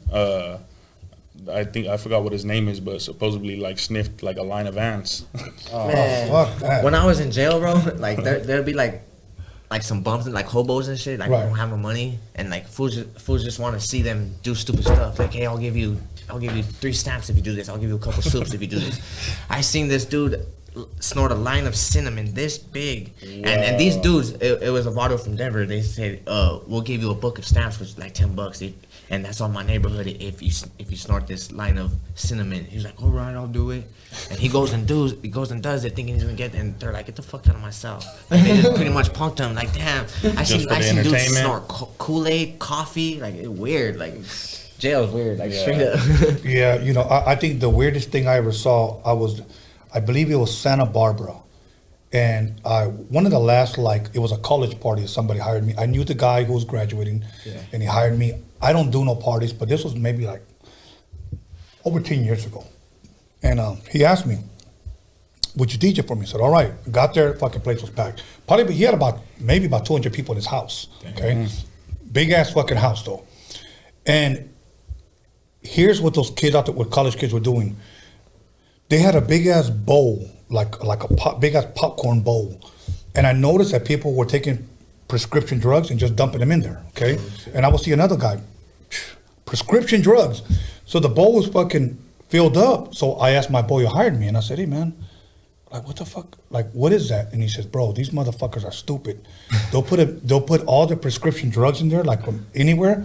They'll stir it around." And motherfuckers just take a handful and then chase it. Man. Yeah, they're wild. I was like, you don't even know what the fuck you're even taking. Yeah. I think that's just people just want the attention. I mean, like, you want to see me do this? So like I said, it's like trends. Like, I mean, they have shit like TikTok, man, that are having people go out there do stupid shit. Like with the street vendors and shit. Yeah. I mean, that's like on a whole nother subject. Yeah. I don't even want to talk about that, bro, because I'll get in my feelings on that. Yeah, but it goes back to people just want that attention. I mean, they just do it for the likes and shit. You know what I mean?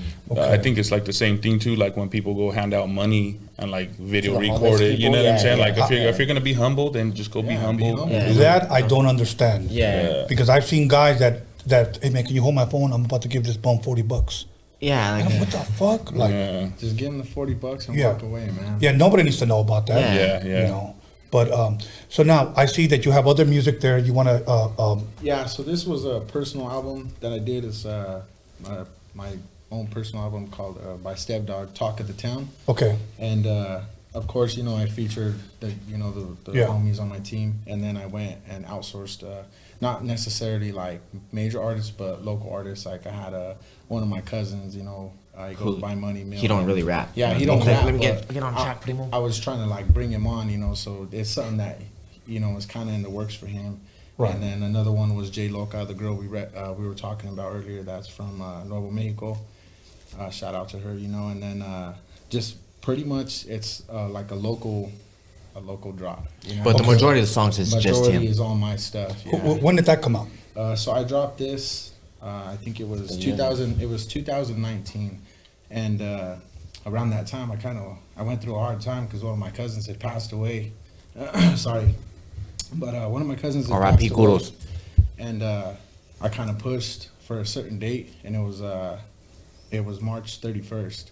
But that was when the album dropped, and then pretty much it hit the streets, man, and it went pretty good. You know what I mean? We did good out there. Yeah, that's what I was gonna say. What was the response that you got? It was good, man. Like, so the thing for me is kind of weird. Like, I know they probably get upset with me when it comes to it, but like what I do is I'll make this music, like all these CDs and stuff. I got printed, pushed out all this money to get this stuff done, and I pretty much just gave them away. Like, don't get me wrong, some CDs I sold and stuff, but most of it I just give my CDs out. You know what I mean? Because like for me, the longest time, cruising down the street hearing someone that I didn't know bumping my music, I felt like I made it. And I don't necessarily mean like money-wise, but it just made me feel good inside that, you know, someone was out there bumping my stuff. Yeah. So I pretty much just spread it throughout the streets, and you know, it had a pretty good response. And I mean, we all with our music all around. You know what I mean? Even as a group, we get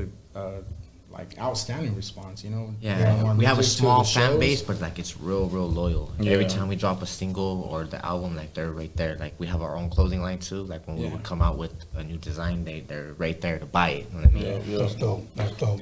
And what other CDs you have in there? See, actually, they're just we duplicates brought duplicates for your team. You know what I mean? And we're old school. You know what I mean? So we know you like the hard copy. So so that's why we're. But we did have other albums. You know what I mean? Like he said, we have the Real G's Don't Talk, but that's just one we didn't have on us right now. Okay. But there's albums that we have out, and as far as music, we're constantly pushing. I mean, like we're dropping as much as we can, something new, you know, all the time. Lately, we've been on the singles trip, and I know like how you were talking earlier, like people nowadays just want to do single, and now an EP, and like how Dominator said, like it was the marketing strategy. That's because I agree with that, because if I never heard of you and you come out with a 20 song album, and I never heard of you, like I'm probably gonna skip majority of the song. You know what I mean? Yeah. But if you drop a single, I have no choice but to listen to that one song. You know what I mean? So okay, you caught my attention with that one. You drop another single, I have no choice but to listen to that one. Oh man, these fools are pretty dope. But as opposed to if you drop all these songs, say an album has 20 songs, you know what I mean? And they're all fucking dope, you know what I mean? People are gonna skip most of them songs, you know what I mean? And still pick their favorite. So each song isn't gonna get the publicity that it needs, you know what I mean? As opposed to if you drop to a single, they have no choice but to listen to that one, you know what I mean? Okay. So I think once now with now times, artists should drop singles just to catch the people's attention. You know what I mean? Like Mr. D, you know what I mean? Like that, he hasn't dropped a legit song at all. Nothing. You know what I mean? It's just he's catching people's attention with just that little bit. Right. Which you could compare that to if he was just dropping singles, you know what I mean? He's just catching their attention, so that way once everybody has their eyes on him, boom, now here's an album. Yeah, that's like giving them they're gonna listen to every song now. Giving them a little teaser, just a little taste, and then Yeah. make them fiend for more. Now, beginning with you, as far as 2021, what can the fans expect from Steel City Hustlers?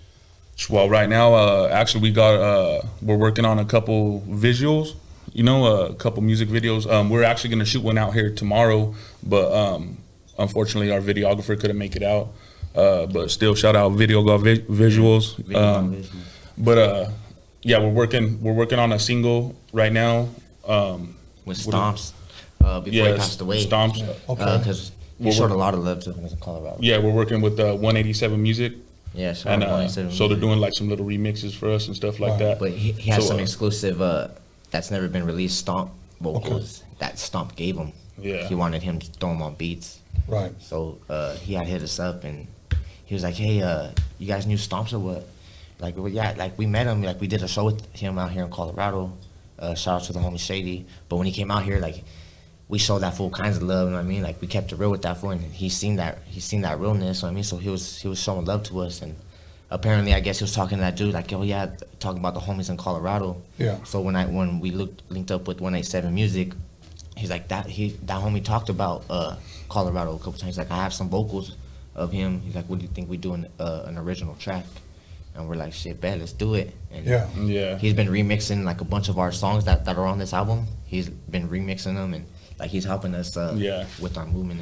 That's dope, man. That's dope. But like visuals, like how we were saying, we were supposed to do one here in Cali when we came, but our videographer couldn't make it. So when we get back to Colorado, we'll probably start shooting. We got 3 videos that are coming out this year, and we're gonna drop them back to back to back. I'm just kind of wondering, maybe he has a good excuse.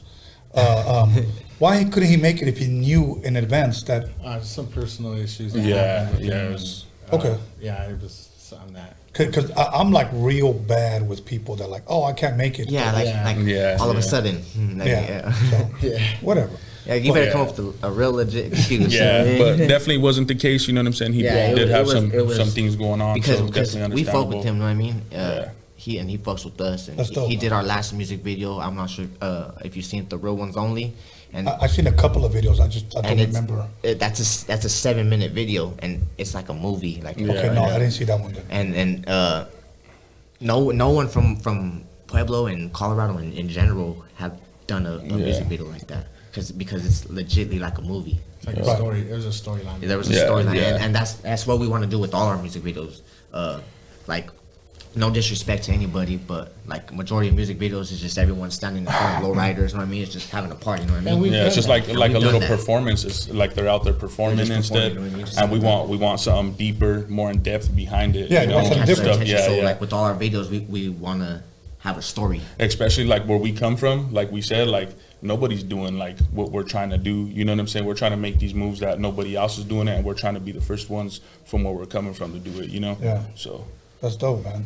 That's dope. Other than that, listen. Well, let me ask you guys. When are you guys going back? We're here till tomorrow night. Yeah, we leave next about week. 2 a.m. tomorrow.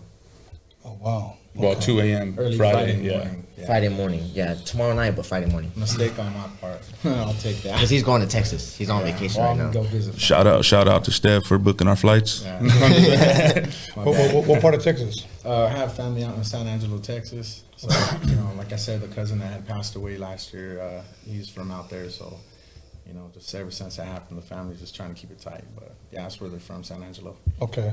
So you guys got 3 videos coming out soon this year. Okay. And 3 singles. Can the fans expect an EP or an album by the end of this year? Yeah, we plan on making it. We're gonna knock out these 3 videos and these couple singles. I mean, we're constantly making music. So whether it's an EP or singles, if we're not doing one thing, we're doing another. Okay. So we're constantly trying to push. We're hustlers, man. We're just trying to get ourselves out there. You know what I mean? Okay. And as far as any other artists from out here, any other artists that you guys did features with? We did Jokes. Jokes? Yeah. Shout out to the homie Jokes. Yeah. And that was literally because of Toker, you know what I mean? Toker, I became friends with him on Facebook when I had got out of prison. Like, when I had got out of prison, I was just looking up Chicano rappers that I bumped to, that I listened to growing up. And I would friend request them, and I had friend requested him, and like about 2 years had passed, and he never liked any of my stuff or anything, you know what I mean? I didn't think he'd have his eyes on us or nothing, and I tapped into his live, and he was introducing Lady Benz at the time. Yeah. And he was just introducing her, and I had made a comment on there, and he gave us a shout out. Like, he's like, man, I see you fools doing it. He's like, you fools are going places. And I'm not sure if you know about the Toker show that he would do every Tuesday, Toker Tuesday. There's like 4 episodes like where he's just shouting us out. Like, he'd be talking about like big names. He'd be talking about Criminal, Conejo, Sad Boy Loco, and he would always throw our name in the mix. Like, these homies are coming up. Like I see these fools going places. That's dope. And that's the one that's crazy too, because like growing up, we bumped him all the time. You know what I'm saying? And just like hearing our name coming out of his mouth, like that was an honor. You know what I'm saying? Like, I could quit music right now, and I'd be cool with his recognition. You know what I mean? Before we had dropped this album, I was chopping it up with Tokes all the time, and he was like, when you guys drop this album, he's like, we'll fly you out to the Brownside store and we'll have you an album release party. I was like, that's bad, let's do it, homie. Like, that's real, homie. And then this album, like 2 weeks before the album dropped is when he passed away. Wow. Rest in peace, Toker. Yeah, rest in peace, Toker. We went to see his graveyard today. We went to see his gravesite today. Oh, okay. That's dope, man. Well, we come to the conclusion. Anything that you guys, maybe I didn't ask you, anything that you guys want to promote, anything you want to share, anything else that maybe, this is your chance now, bro. Well, like I said, we made that music video. Let me see the shirt. Yeah, we made that music video to the Real Ones Only, and we wanted to give you this shirt. But and that's part of our clothing. Yeah, this is our clothing line. So we have like shirts, hoodies, hats, and then booty shorts. For We got, you know what I mean? We got Hell for the ladies, beanies. Oh, yeah. That's for you. And my brother. this album too. All these too, you can handle. Yeah, and you can throw them away for all we care. You know what I mean? You can hand them out to your team or for yourself. You know. So. Thank you, my bro. Thank you. Heck yeah. Appreciate it. But yeah, I mean. And we try to. We put 100% effort in everything, you know what I mean? So when we put out album, we get it. Well, I'm glad you guys use Pro Club. Yeah, for sure. Yeah, definitely. You already know. We stuck in the 90s. Keep it G. Gotta keep it G. Motherfuckers be giving me shirts when I wash them if the shit fits me like yeah. You know. Yeah. They be going up to my belly button and shit. But other than that, let's start with you. Any shout outs, man? Yeah, I want to give a shout out to, of course, my family, friends, fans, supporters. I want to give a shout out to Sancho's Bar and Grill. So that's one of like a little venue that we used to go through. You know what I mean? It was a bar and grill, but the owners always supported us, and they let us go and do shows and stuff there, and they helped us get that foot in. Yeah. And then we sold out shows there, and it was probably like 100 capacity, and we had like 300 people in there. But I want to give a shout out to Sancho's Bar and Grill, and then I want to give a shout out to IEM Media, and then shout out to my neighborhood. You know what I mean? So from Pueblo. Dope. I want to shout out the homie that's a little G. Shout out to my homies that's outside waiting, Duke and Tiny. Love you fools. My homie Weddle Boy, my girl, my jefita, my kids, just anyone supporting the movement. You know what I mean? The homie Tony Renteria. He's from out here in Cali, but he lives in Kansas. He's a little Facebook comedian. I mean, he's like viral on Facebook, and no shit. He's always showing us love. So shout out to that homie and just everyone supporting the movement. And shout out to Roadium Radio, straight up. Yeah. Thank you. Yeah, that's what I was gonna say. First and foremost, shout out to you, Tony. You know, Thank you, for brother. having us out here. You know, we really appreciate it. I definitely want to shout out my kids, my girl back home, my brother, my mom. Shout out 187 Music for hooking us up. You know what I'm saying? Like he's been helping us a lot. Yeah. We're trying to get things moving in the right direction. So that'll work. Heck yeah. All good, man. Well, you know what? Hopefully we have you guys here again. Yeah, anytime. It'd be an honor. I know you guys are not around the corner, but whenever you guys we'll can make it happen. Like I said, like we're in this for real. You know what I mean? Like, We're bringing Chicano rap back. Yeah, that's right. Yeah, you already know what's up. And like we said, when you go out to Colorado too, link up with us. Even you if know? you go to Denver, you know what I mean? Hit us definitely, up. You know what I mean? Most definitely. Like we said, that traffic ain't as bad out there. So a 2-hour drive is a 2-hour drive. You know what I'm saying? Yeah. Shout out to my homie turn to Toker from 4. the hood too. You know what I mean? Like he was supposed to be here, but couldn't make. All good. I'm trying to see something really fast. Okay, cool. Okay, everybody. First of all, I want to give a thank you once again to Steel City Hustlers for keeping their word, coming through. You know, here's what gets me about people that live out of state. They're the most punctual people that I have met so far on this podcast. It's the local guys that want to cancel or that show up late or they say they can't make it or whatever. But you get people that come from out of state, and they're the most punctual people that have come on Roadium Radio. And I want to thank you guys. Pueblo, Colorado, stand up. Maybe one day I'll roll out there, you know, hang out with you guys. But with that being said, let me go and give a shout out to Anthony for running this shit, the Hip Hop Jedi. Let me give a shout out to Alex Cervantes Enterprise. Let me give a shout out to my son, B. Scalens, for helping me promote this. And let me give a shout out to the homie right here. What's your name, brother? Tiny. Come over here, man. Yeah, that's my boy right there. Yeah. Tiny from Pueblo, correct? Yeah. From Pueblo, in the building. So, with that being said, other than that, we'll be back on Sunday. Okay, we got a double feature. So we'll see you guys on Sunday. And once again, Can I say one more thing? Yes, sir. Make sure you guys check our music out on all digital platforms, YouTube, Spotify, iTunes, Apple Music, all that. Yeah, Steel City Hustlers, Steel City Productions. And much love to the Steel City. Yeah. Yes. Shout out to Wheelmouse too. Straight Yes. Pueblo, Colorado. All of Colorado, stand up. Good night. Have a blessed night. Safe travels, my brothers. Thank you. Appreciate it.